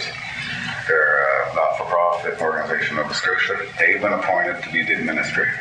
So they're going to basically oversee, make sure the brand owners are following the rules that's obligated of them. But it's also making sure us as municipalities are providing the correct information and following the program as well. Because we could be under contract to leave some of this stuff as well. A little complicated, but producers, there's lots of them. You think of all the big names like Procter & Gamble, Unilever, Coke, Pepsi, Costco, Home Depot. Rather than each having their own independent program, they typically hire a pro. It's called a producer responsibility organization.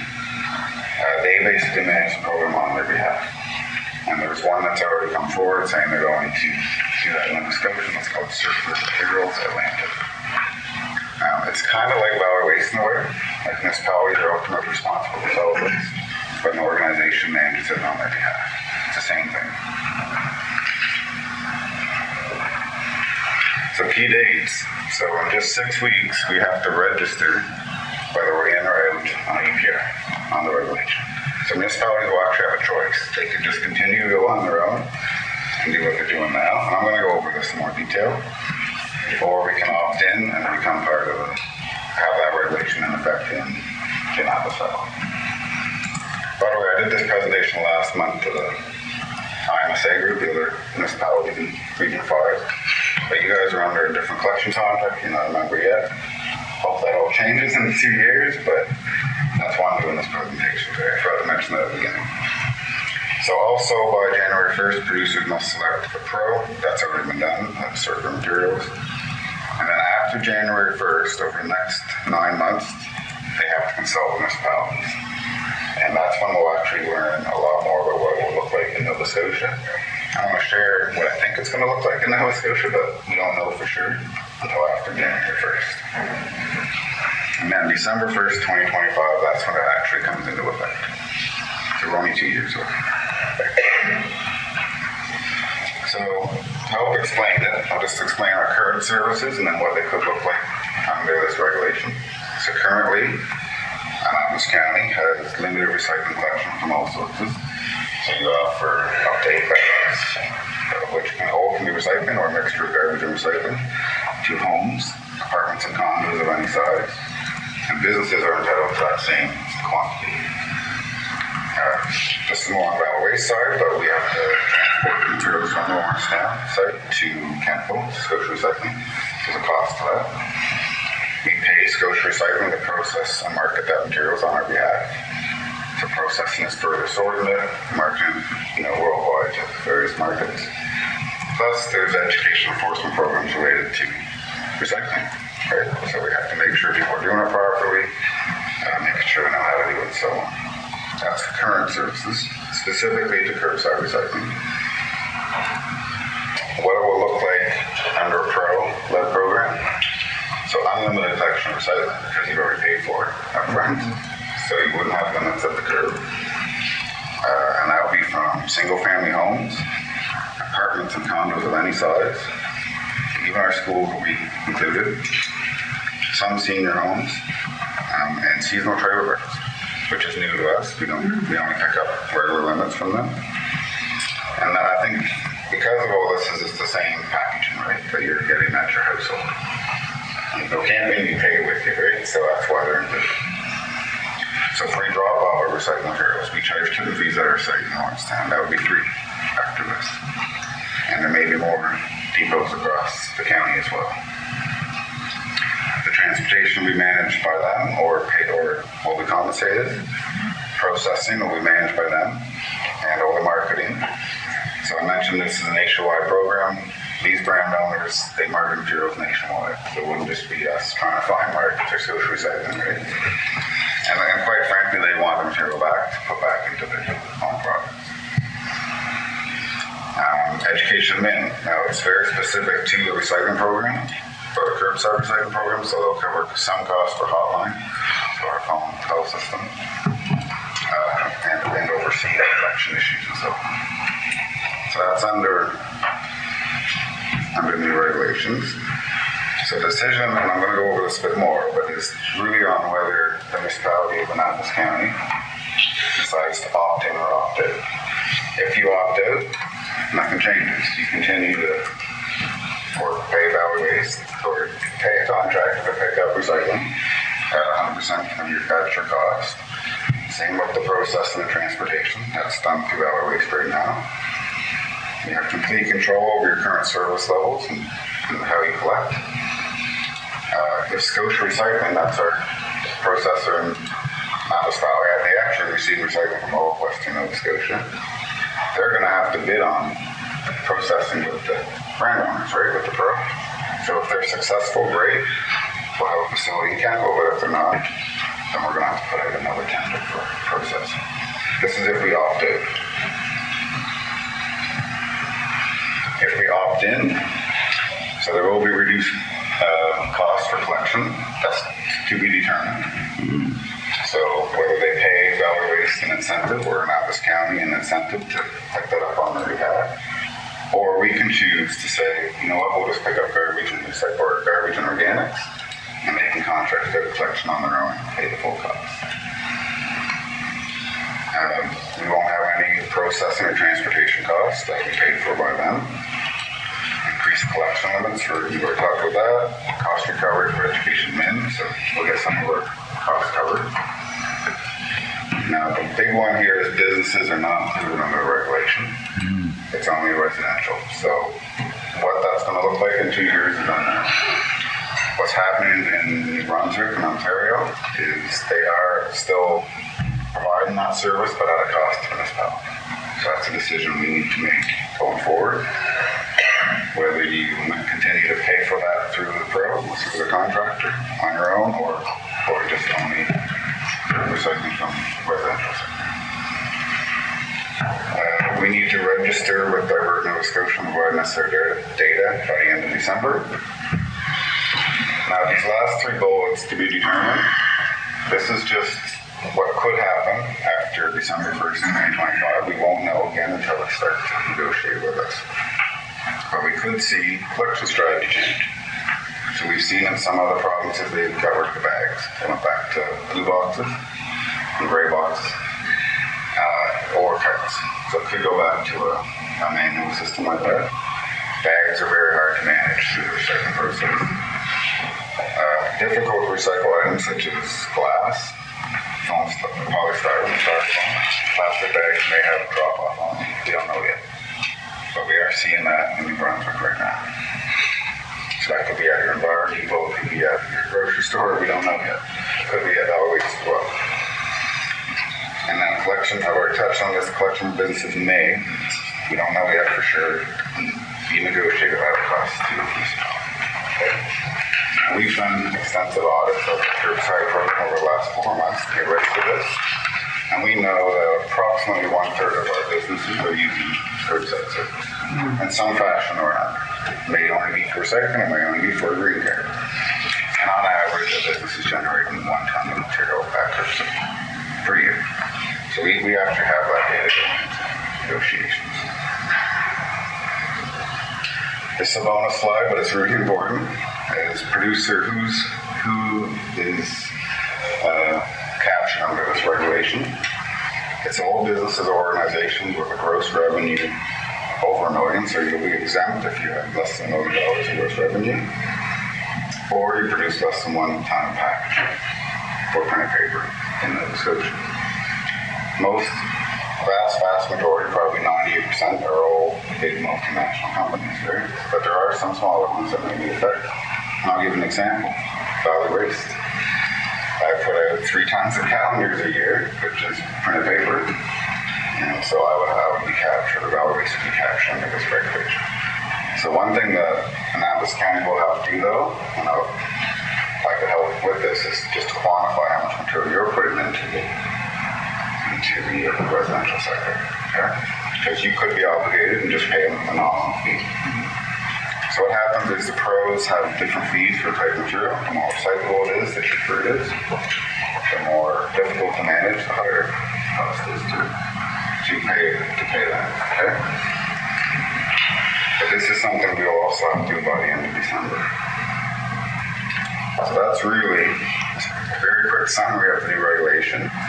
This is a motion that I shared, a recommended motion I shared at the IMSA group last month. I'm suggesting it to you folks, but it's up to you. It's that Valley Waste opts in and registers for EPR for packaging and printed paper by the December 31st deadline on behalf of Annapolis County. You can do this on your own as well. And further, you designate Valley Waste to consult with the Pro and Liberty Nova Scotia to negotiate the transition to full EPR on behalf of Annapolis County. So I'll leave that with you folks, so you can answer any questions as well. Yes. Thank you, Andrew. It's not our practice to make decisions, but I'm certain that council will want to explore this further. Thank you. Councillor Gunn, please. Thank you so much, and always, Andrew, it's a pleasure to listen about garbage. Yes. But I do, my garbage always brings up questions. Yeah. How did we get to the point of paying for business collection? Was that a Valley Waste initiative years ago? Originally, the authority back in 1999 made that decision. Yeah. Because new regulations were coming into effect for solid waste back then, they wanted to offer that service. At the same level as a household, right? So who pays for it? Because they can write off theirs when, I file my tax at the end of the year. So we collect some revenues, but we submit costs to each municipality based on a formula. So you send the municipality the bill to collect business garbage? It's part of the package, yes. And we collect that money in their business tax? Is that it? Not sure how it's collected. Well, you collect property tax. Just through the property tax. So businesses... They get 8 bags the same as everybody else through their commercial tax. Yeah, because I remember when we were going through this for a couple of years ago, we were getting allowed to run around to pick up the compost, and that cost us a lot of money, to pick up that compost. Anyway, so that's how we got there. It was a decision about 2 weeks years ago. But the IMSA is having the same decision to make now, so that should continue. Right. And now in New Brunswick, because you mentioned, if I may, refer to the New Brunswick model. New Brunswick, they only collect paper and cardboard once a month. Not anymore. No. That must have just changed this last month. And they also, there's no separation of garbage. You can put your food compost right in with your garbage. So, in New Brunswick, they just passed this regulation almost 2 years ago, but it's just started to come into effect. Mm-hmm. Not all of New Brunswick had recycling, curbside recycling up until now. The brand owners are now responsible to buy curbside collection across all of New Brunswick at the same bi-weekly collection that we have now. So this is just a big change. Yeah, so it's now regulated in New Brunswick. Okay. And I will say that the list that we have, I forgot to mention in this presentation, it'll be expanded. So items we can't recycle now will be added to the program as well.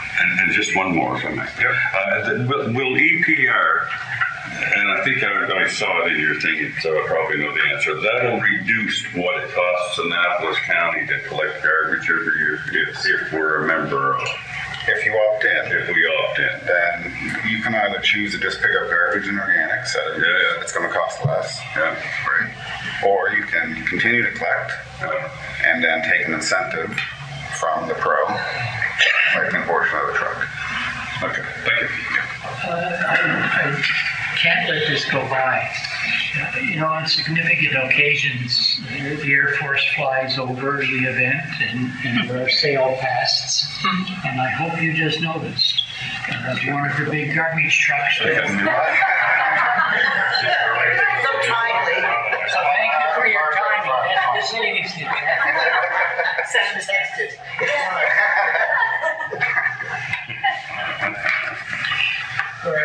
Councilor Cotw. So is this going to affect the county if it still continues on paying for service to Valley Waste instead of joining Valley Waste?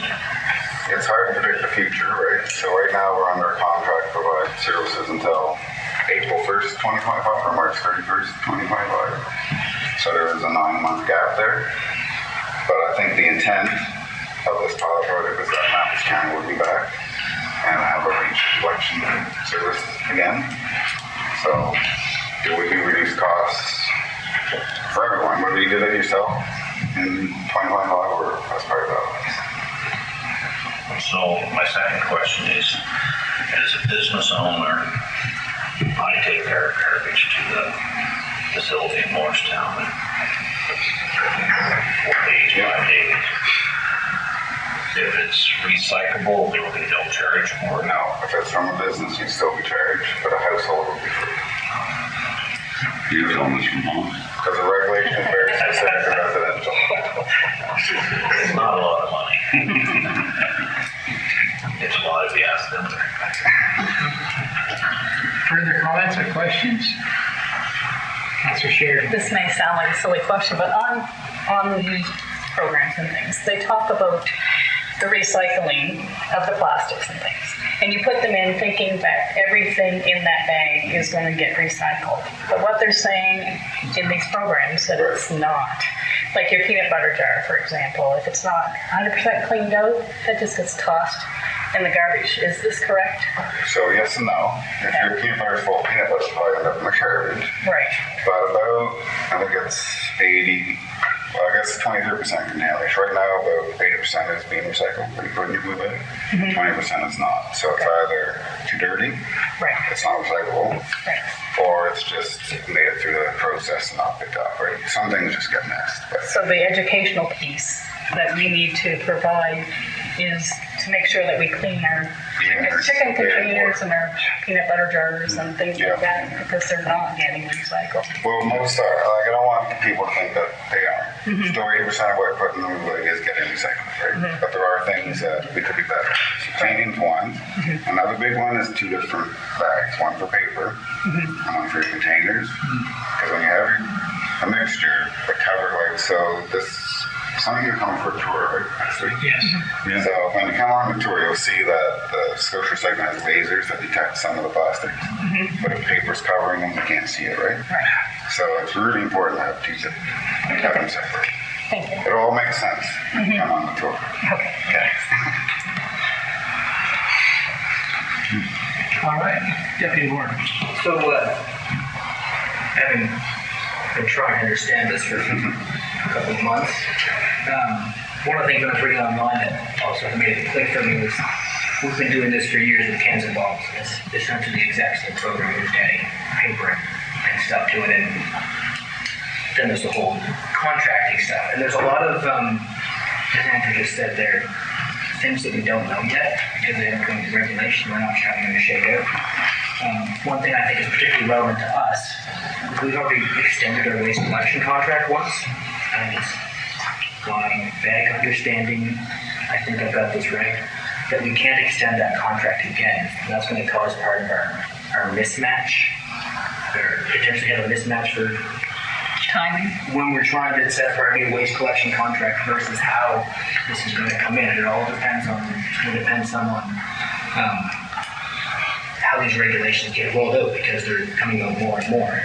So I was told a little bit about this about the IMSA meeting in September, but not enough that I could form a coherent sentence to put into my report for the last council meeting. And now that Andrew's covered that to you guys, I think that was a much better way to introduce it to you. But I have found it very difficult with big holes and very important information to try and have a cohesive opinion. Because there's a lot of, they're not details, they're big pieces that are not resolved yet. So can I just touch on the extension part? So we're uncertain whether we're gonna, so the problem is December 1st doesn't align with our contract date for collection, right? Both solid waste and Annapolis County. We both expire on December 31st, 2025. We have a 9-month period. In an ideal world, we extend and just issue a tender for December 1st. I'm not sure if solid waste is going to do that either. Still, we got pricing. It's a lot more than what we are doing now just for those 9 months. So we're kind of debating whether we just do one tender or two, one for garbage and organics, one for recycling separate. But what we did here in New Brunswick, and again, we won't know right until we can negotiate, is that we can choose to opt out of collection, right? So that's the second decision that happens later on. But what happened in New Brunswick is, if let's say you have a 3-year, 4-year contract for collection, and you decide you don't want to do that, we want the pro to mandate going forward. What they've been doing is paying their current contractors an incentive to line up all the contracts at a certain time. So that's not to say we can't do the same, right? We can still issue tender for all 4 streams, and just opt out of that portion and they can figure it out. But there may be a cost there, we don't know. Right? Clear as mud, right? Oh, yeah. Yes. We won't know more until after January 1st. That's the best answer I've heard on almost any of these questions. It's great. Yeah. I wish I had all the answers, but really some things are just uncertain going forward. Thanks, Andrew. You have something? I only have one little item.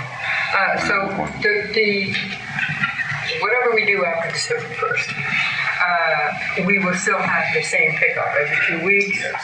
Everything's done, not one every 2 weeks. This is garbage, and the next after that, it's compost or whatever. I can't say for sure. I know you'll have bi-weekly collection, but whether it's the same day, I'm assuming it will be. But again, we won't know until. That's up in the air. Yeah, so. Because I know other places in Nova Scotia that do. It's opposite week, yes. And the next part is the spring fall cleanups. How is that going to be? Is that effective? That's unrelated to this. We would still decide how we want to manage that. So that would not be affected by any of that? No. We may look at bi-weekly collection of local waste too on a separate, just a totally different issue, right? Okay, yeah, perfect, thank you. Okay. Councilor John. Real quick. Is Valley Waste still associated with Sustain? We've never had a contract ourselves, Chester. Chester, yeah. So, no. So because I remember one time I went through on one of your tours and you guys hauled me up there. Yeah, nothing's changed. It's still not operating. Well, I understand that. So we have a contract with Chester as a metal landfill. Yep. And then they have a contract with Sustain. Got it. Thank you. Yes. All right, we'll consider this, and when council reaches a decision, let you know. Appreciate it. Thank you very much. Thank you very much. Presentation.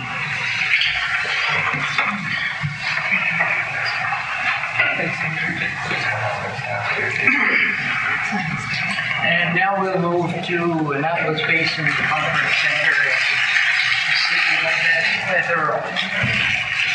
And a fresh piece of paper. Yeah, well, I learned from the best. Hello, everyone. Okay. Okay. I can talk loud.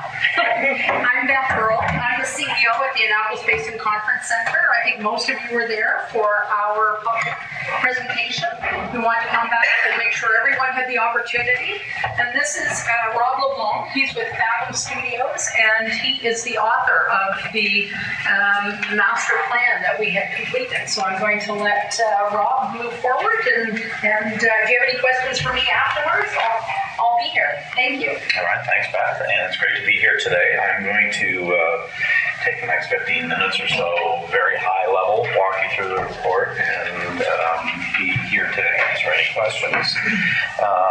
It's sort of an exciting time to be doing this. I know as a firm we're working on master planning about 60,000 units in Atlantic Canada, so we work a lot on master plan communities.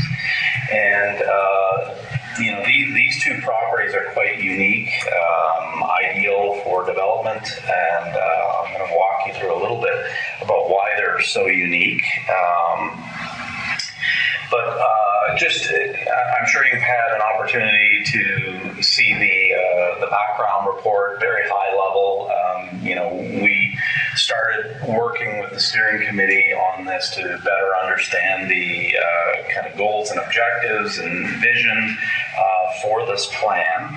And the things that came out of it is that the steering committee was interested in this being a mixed community. They wanted different age groups, young families, seniors, different cultural groups, different economic groups as well. And so there's planned to be a mix of affordable housing and market housing that will be part of this. And I think anyone would agree if both these properties were in Halifax or Boston, this would be some of the most expensive land. And the fact that in Cornwallis Park, both sites really have the opportunity to either fully service now or will need some upgrades to services. That brings a lot of interest to the development community as well. And so the background of the report is really about kind of the high-level vision and objectives. These are the two sites that are in consideration. So the one in Annapolis is 10.8 acres. At Cornwallis Park, it's 55-acre site. And the report goes in to provide a little bit of historical context and just, I think depending on where the eventual developers come, I mean, this could be either one or several developers. It could be builders that are purchasing lots directly from the development agency. There's a number of ways that this could happen, but we think it's important to provide a bit of historical context so that continuity with history maintains in the future development. And so we highlight that. We did have Colliers look at the financials, very high level, the demographic and market research for this area, and I understand you have a copy of the new Turner Drake report, which also says that there's some fairly significant demand in the county here over the next 10 years as well. I believe 2,000 units that's needed. They got into some other interesting pieces too, which I don't have time to get into, but suffice to say that there's the amount of new housing that's been built in the municipality. There's only been about 50 units built in the last 10 years.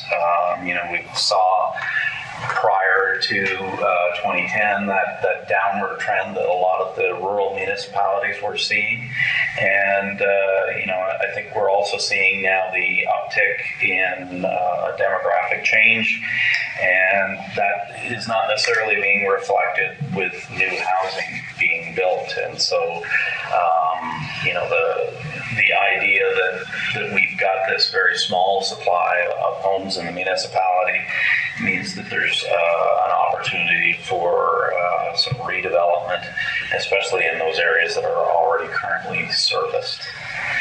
So, yeah, we've got a chapter on the high level demographics and background and where the market is going to be going, and that's reinforced by the Turner Drake report.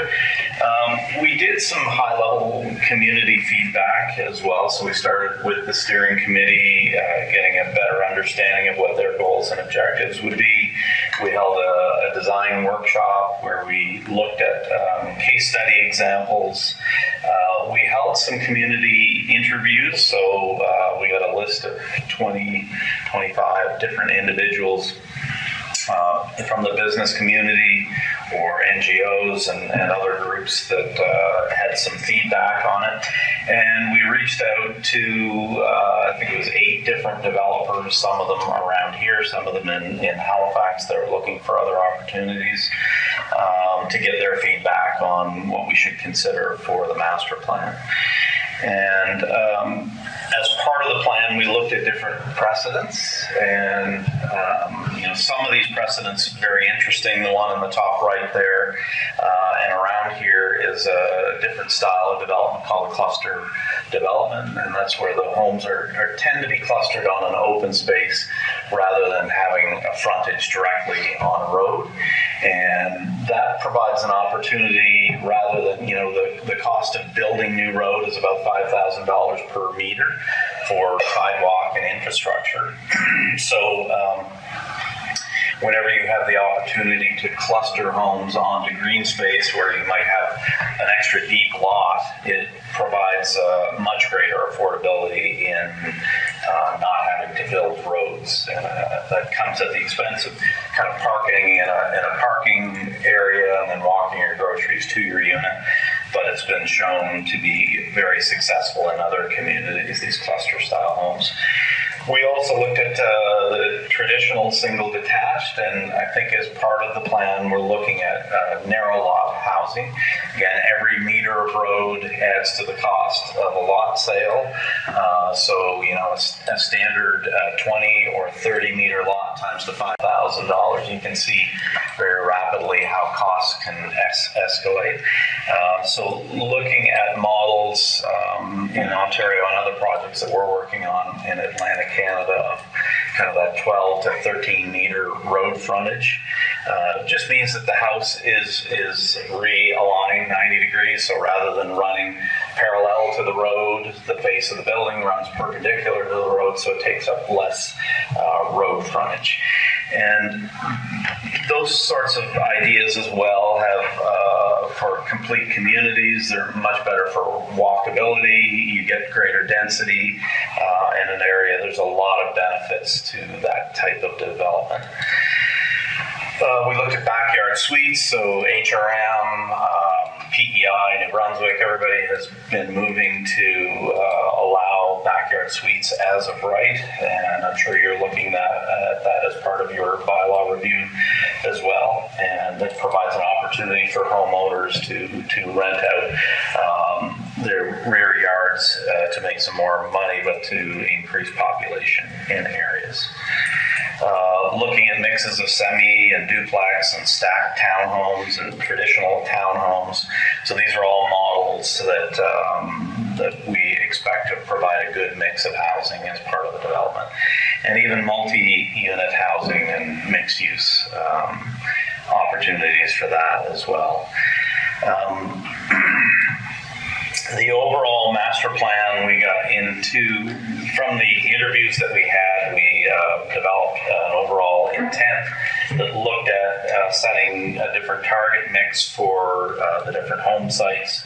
That's making sure that we don't just have multi-unit housing, or we just don't have single family type housing. It's that mix that will attract the mix of different community members. And then we started to crystallize the visions and guiding principles that lead to the overall master plan. Just the idea of walkability, the trail systems that are very nearby. In the case of Cornwallis Park, running right right through the site. So making sure that new roads and existing roads would have sidewalks added to it. Urban forests, so making sure that there's street trees, looking at lighting scenarios where we're trying to manage light levels in and around the development. Being in a coastal setting, of course, looking at coastal sea level change and being able to accommodate that as part of the plan was important. So all of those things led to the guiding principles. And we would look at the 10 or so acre Annapolis Royal site. There's a good portion of that on the east side that isn't accessible. So we looked at, there's kind of an aerial view of that site with our building in the background. We went through a number of different concepts, ran those by the steering committee to make sure we got it right. First of all, we had to realign the entrance so that it lined up with one of the existing road system. We did have one of our civil and transportation engineers in our office assisted with the final chapter of the report on servicing.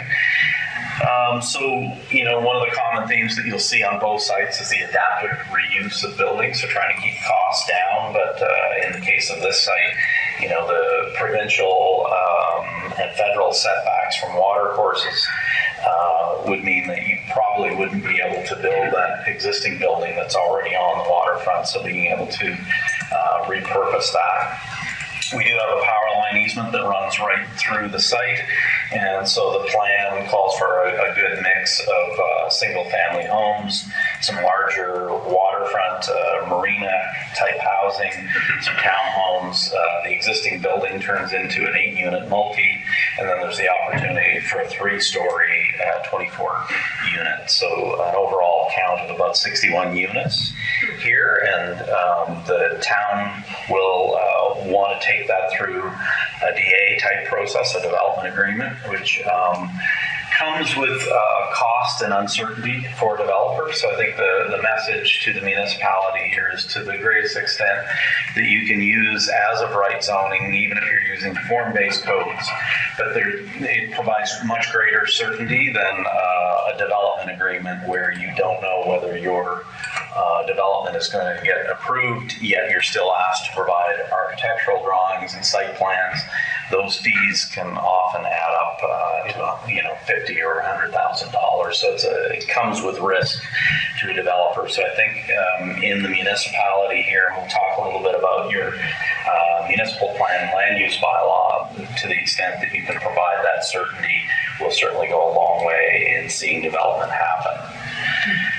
So the proposed plan looks at a 3-phase development scenario for Annapolis site. We did provide some 3D massing models, and again, this is to explain it to the community, but it's also a marketing piece when the CPDA goes to the development community for expressions of interest.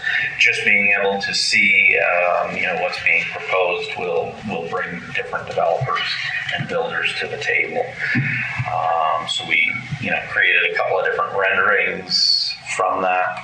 In the case of Cornwallis Park here, if I can scale it back a little bit, we again went through a couple of different iterations, trying to, of course, maintain the existing road network and services that are already there to reduce cost. We've only introduced a couple of new roads, one on the sports field that kind of cuts down the center, and another on the parade grounds, kind of a T configuration that will allow. And then the existing multi-unit buildings could be repurposed. In the pro forma here, we're looking at a good mix. We've got about 283 multi-unit buildings. When we're doing those pro formas, it assumes an average unit size of about 1,000 square feet per unit. So if you reduce the size of some of the units, you might be able to get a little bit more. But we've also looked at, in the pro forma, at keeping the height at about 3 stories. And, I would, as you're starting to look at your land use bylaw here, the building code now allows for wood frame construction up to 6 stories. I think you might get better interest too if you set a height limit in that 6-story range, even if it wasn't for the whole area, but a certain portion of the development. That sort of change, you go from your 450 or so units, you could quite easily double that unit count. So we've got the narrow lot housing that's being proposed. We've got townhomes in some areas that could be semis or duplexes. Some of these as well, where you have the larger backyards that can accommodate parking lots. You could go with a stacked townhouse format. Stacked townhomes are really quite challenging to do if all the parking has to be out front. You essentially have an entire parking lot out in front of the unit. But where you have the deeper lots, you could go with a stacked townhome format. And as well, we've looked at the opportunities for ground floor commercial at a couple of sites. As we talk about in the plan, there's an opportunity at some point during our traffic study, somewhere around 400 units, there starts to be a lot of stress on the existing entranceway. You may have to build a second entrance into the development. And so around these entranceways are good areas where you can accommodate ground floor commercial type uses. Again, we anticipated some phasing. We've looked at your parkland requirements here. It's been 2 months since I've done this presentation here at 5% parkland dedication. We're with the parks that are being proposed for parkland in this, we've got 2.75 acres out of the 55 acres, so that's about 13%. So we're over the parkland dedication requirement. And there's also the opportunity for adaptive reuse of some of the barrack facilities. So the architects in the office looked at 3 different development, a more traditional, kind of a more mixed traditional and contemporary, and a more modern, different version of how those could be repurposed into townhouse units. So rather than going with a central hallway everywhere, they would have ground floor and they would have the second floor on the buildings. And a typical site plan of how those could be redeveloped.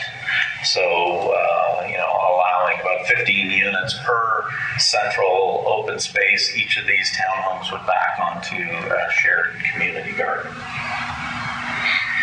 And then we just went through a number of the different portions of the site. Again, develops a 3D massing. I'll show you a quick 3D fly-through of the site at the end. Looked at the public space standards because with many of the roads already being built, making sure that sidewalks get added, street trees, street lighting, those sorts of things are all added as part of the plan to make sure that both these are walkable communities. And in and around the areas where there might be ground floor commercial uses, you might have on-street parking. So the last chapter is really implementation, just some of the recommended zoning changes. Again, what was interesting at the time when we were chatting with planners here in the municipality, they looked at a single zone for this, a very flexible single zone that would allow a mix of different housing types, maybe a proportion of different housing types. But generally, it wasn't spot zoning different areas to be single family and multi-unit, and there's some advantages to that. The disadvantage for the municipality is that you lose control of some of the design standards, and so to look at that, we were commissioned after the study to prepare a community design manual for future developers so that we didn't have a hodgepodge of different design styles for it. So it's designed to guide in much much the same way that your land use bylaw guides kind of site plan where buildings are located.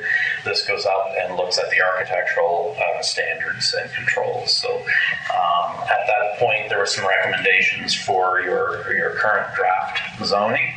And then lastly, just went into some purchase and sale options and how this might actually roll out as a program for the CPDA to manage over time. And so the design guidelines were actually prepared following this plan. And there's a final section on roads and servicing upgrades that might be needed at both sites. And lastly, ended with a phasing and costing. So the Annapolis site, about $1.1 million for upgrades, and about $5 million for the Annapolis, for the Cornwallis Park site.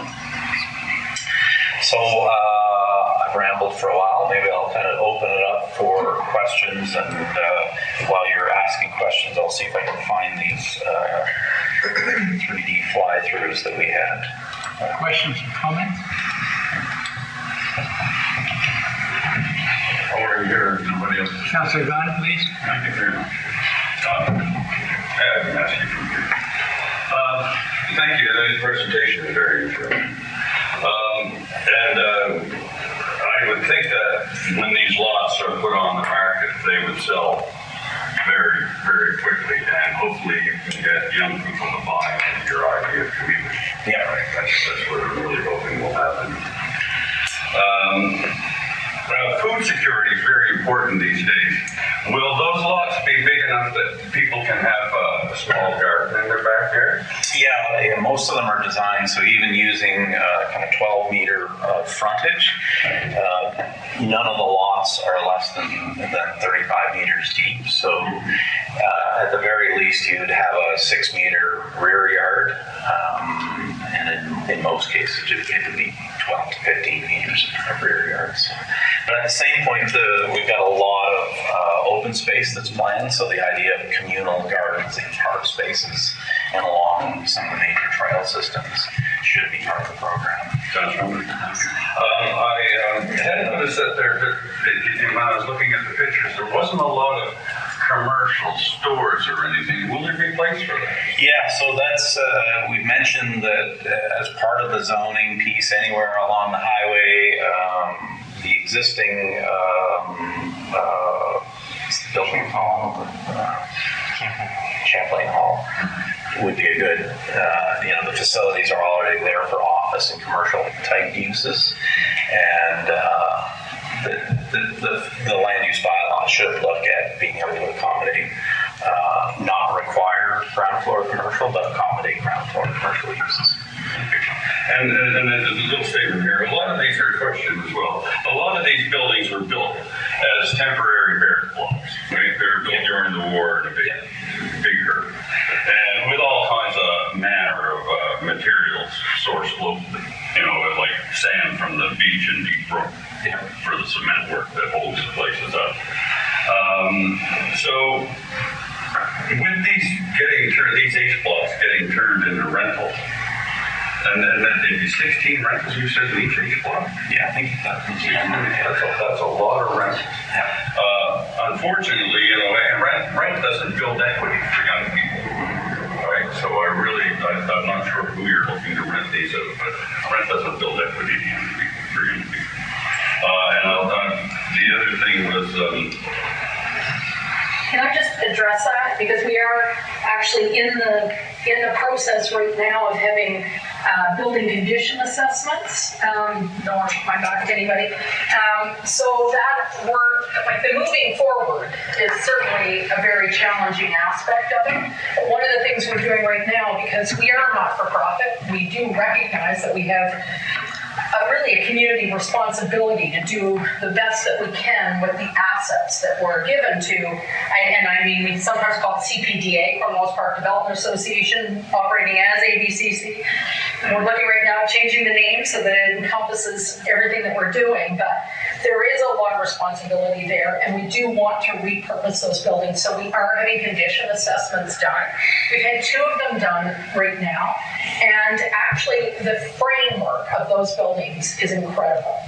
So the roof trusses and the supports, a lot of it was brought from BC, and it was actually brought in by trains and brought into Nova Scotia. And it's a lot of them, as I said, we're having it assessed by engineers, and a lot of it, those trusses are much greater than they're actually required to be. And when they do a building condition assessment, they not only look at how all the, I don't know the lingo, but all the trusses and so forth, but they even dig around the bases to see how far down the support systems go and everything like that, because the last thing we want to do is start repurposing the building and finding out that we don't have anything of value that we're building with.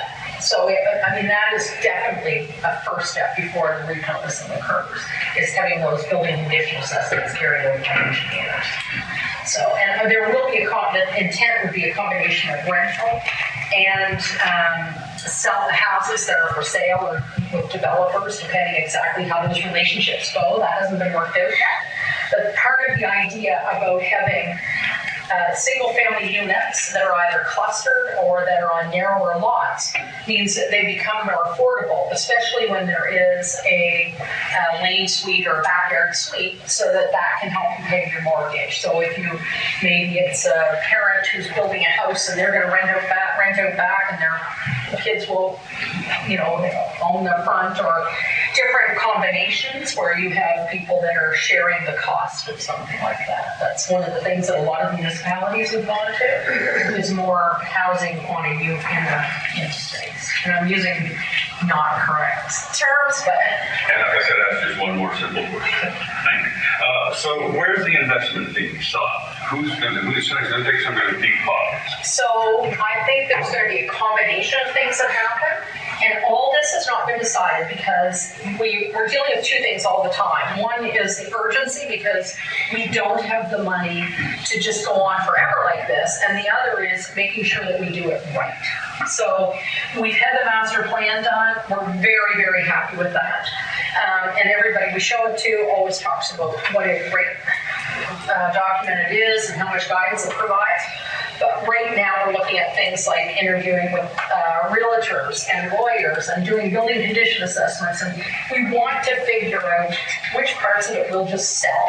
But there will be, any selling will go with the requirement that they meet the master plan, the community design guidelines, the zoning bylaws. So, and that will all be drawn up. That's why we're looking at lawyers right now, to buy the lawyers who say, this is, if we sell this to you, if our organization sells this to you, this is what you have to do. So some of it will be that.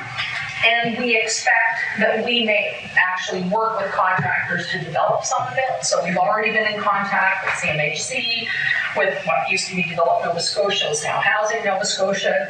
We're all working on all of that. It's all sort of working to, and before very long, we will make decisions. We'll pick a realtor, they'll say, this is a very saleable property, this may be something want to develop, and we'll figure those things out once we get building condition assessments, once we have realtors, and we have a chance to really absorb all that information. If I may. One more. A few years ago, the municipality helped you with gender neutral lighting your washroom facility. Did that work get done? Yes. Oh yeah, that work was all done. Never be used. Well, only one of those was ever used, but I mean, the first thing was the pandemic. It meant that there were no people there for 3 years. So, yeah. Thank you. Councilor Osmeyer, Thank you. So very exciting. We all know that housing is necessary, right? And of course, I love all the language, the affordability and the mixed combinations, which are so important. I do hear what Councillor Gunn had said. Certainly rent does not, work to benefit one if they're looking to build credit or to, it's not equity, right? So, I am a little bit concerned around, how would these all units rent out or sell? Would they be pre-sold with the ability for them, the owner, to determine what they would like inside their home? Is there any part of that being considered? I think part of that is figuring out how the CPDA will operate going forward. One model is that they work with developers. So you have a developer come in, buy land, develop it. In this case, though, where the roads and streets and services are already in place, there's the opportunity to just subdivide land and sell it to a builder, or sell it to a buyer who works with a builder. So there's lots of different ways that this could roll out, and that's part of the due diligence I think they're working on now to better understand it. In the report, we certainly didn't put limits on the amount of as of right purchases versus rentals. But there could be the opportunity. 16 units could be condoized as well. So there's many different ways to do that too. So, industry-wise, we have Acadian sea plants located on that property, right? Yeah. Which is an enormous employer for our area. We're very fortunate. We just don't have a lot of other industry. So, are we looking at a marketplace for, it's so difficult to say what is really affordable if there's no industry, no job. What does that rent affordability look like, right? Yeah. So it's just really challenging for me to wrap my head around. I would love to see this realized.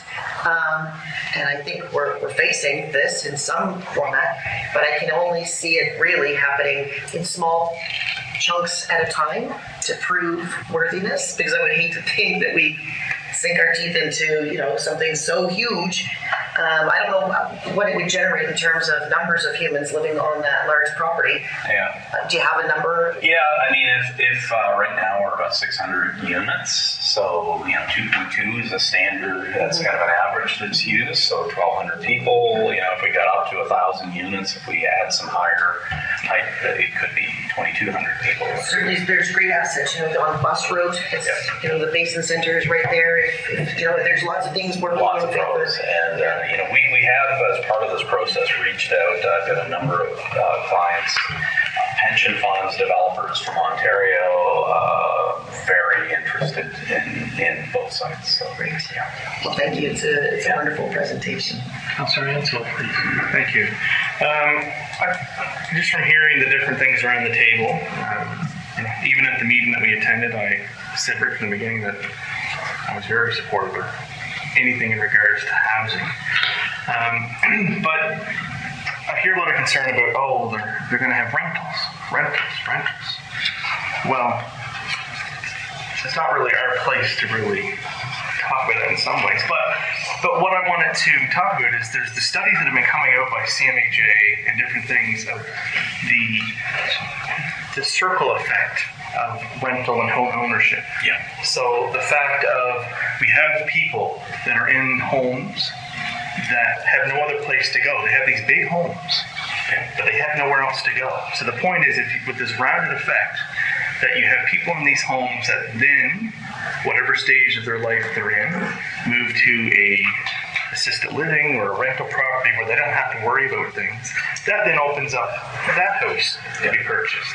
It's a circle effect. I know that when I started out with life, I didn't buy a house right away. I don't know anyone that had the opportunity to just buy a house right away.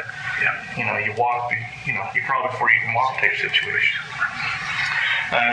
So I think this is a good mixture of everything.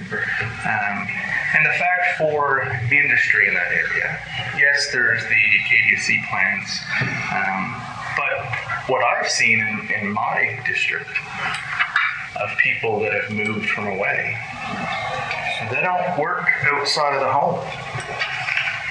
So when they move here from Ontario, Quebec, wherever, they're working remotely. Like personally, I work remotely for the federal government. I don't have an office outside of my home.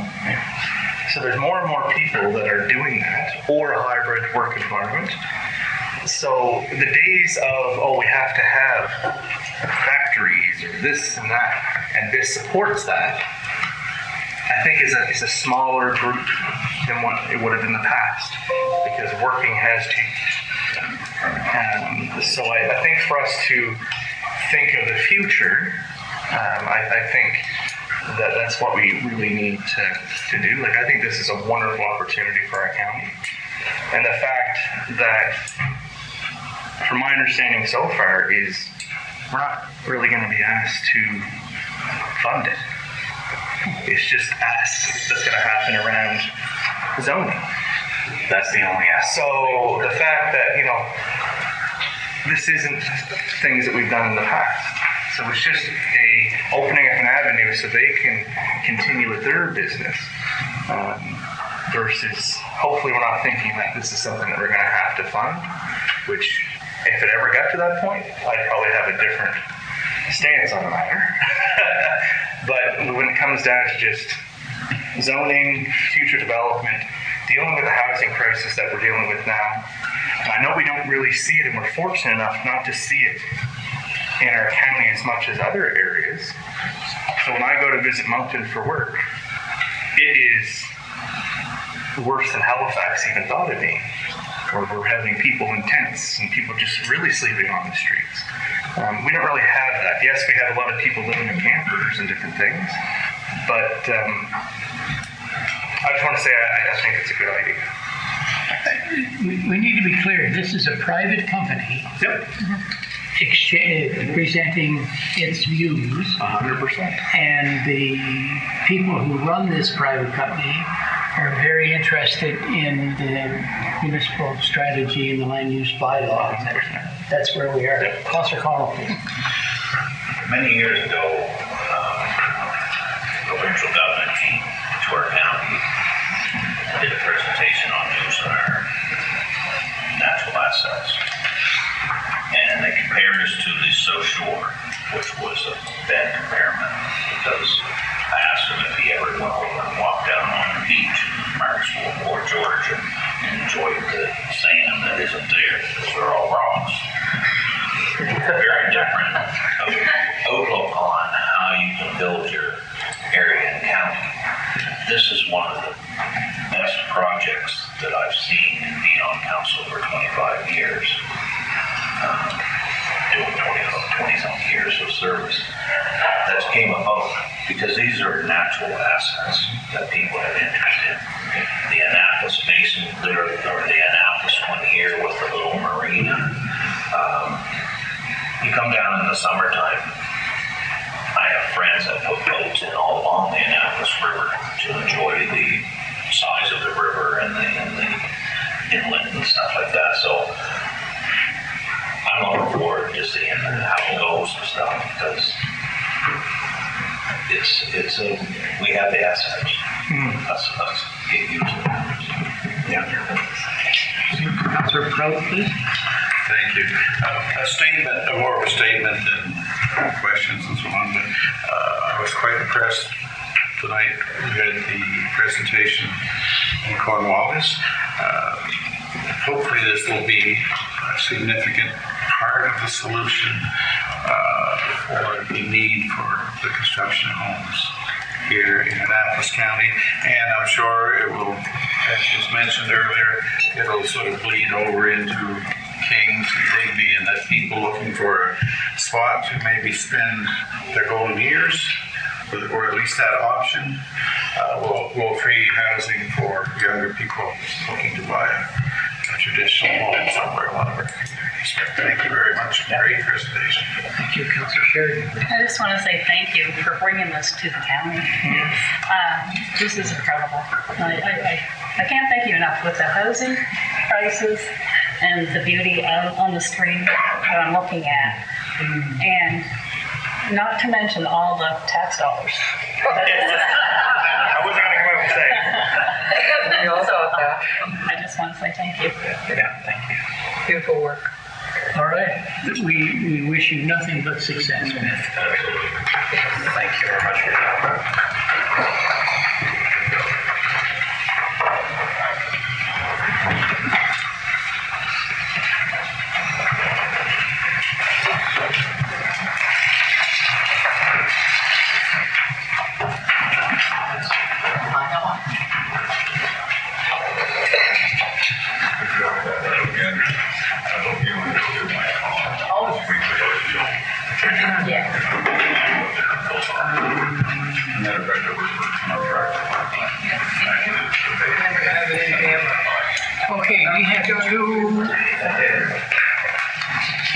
camera items. 22-2C personnel and 22-2A. Acquisition, sale, lease, and security of municipal property. So could I have a motion to go into camera, please? Councillor Sheridan, seconded by Councillor Barto. Discussion. All in favor? Yes. Thank you. Welcome back. The meeting is adjourned. Thank you.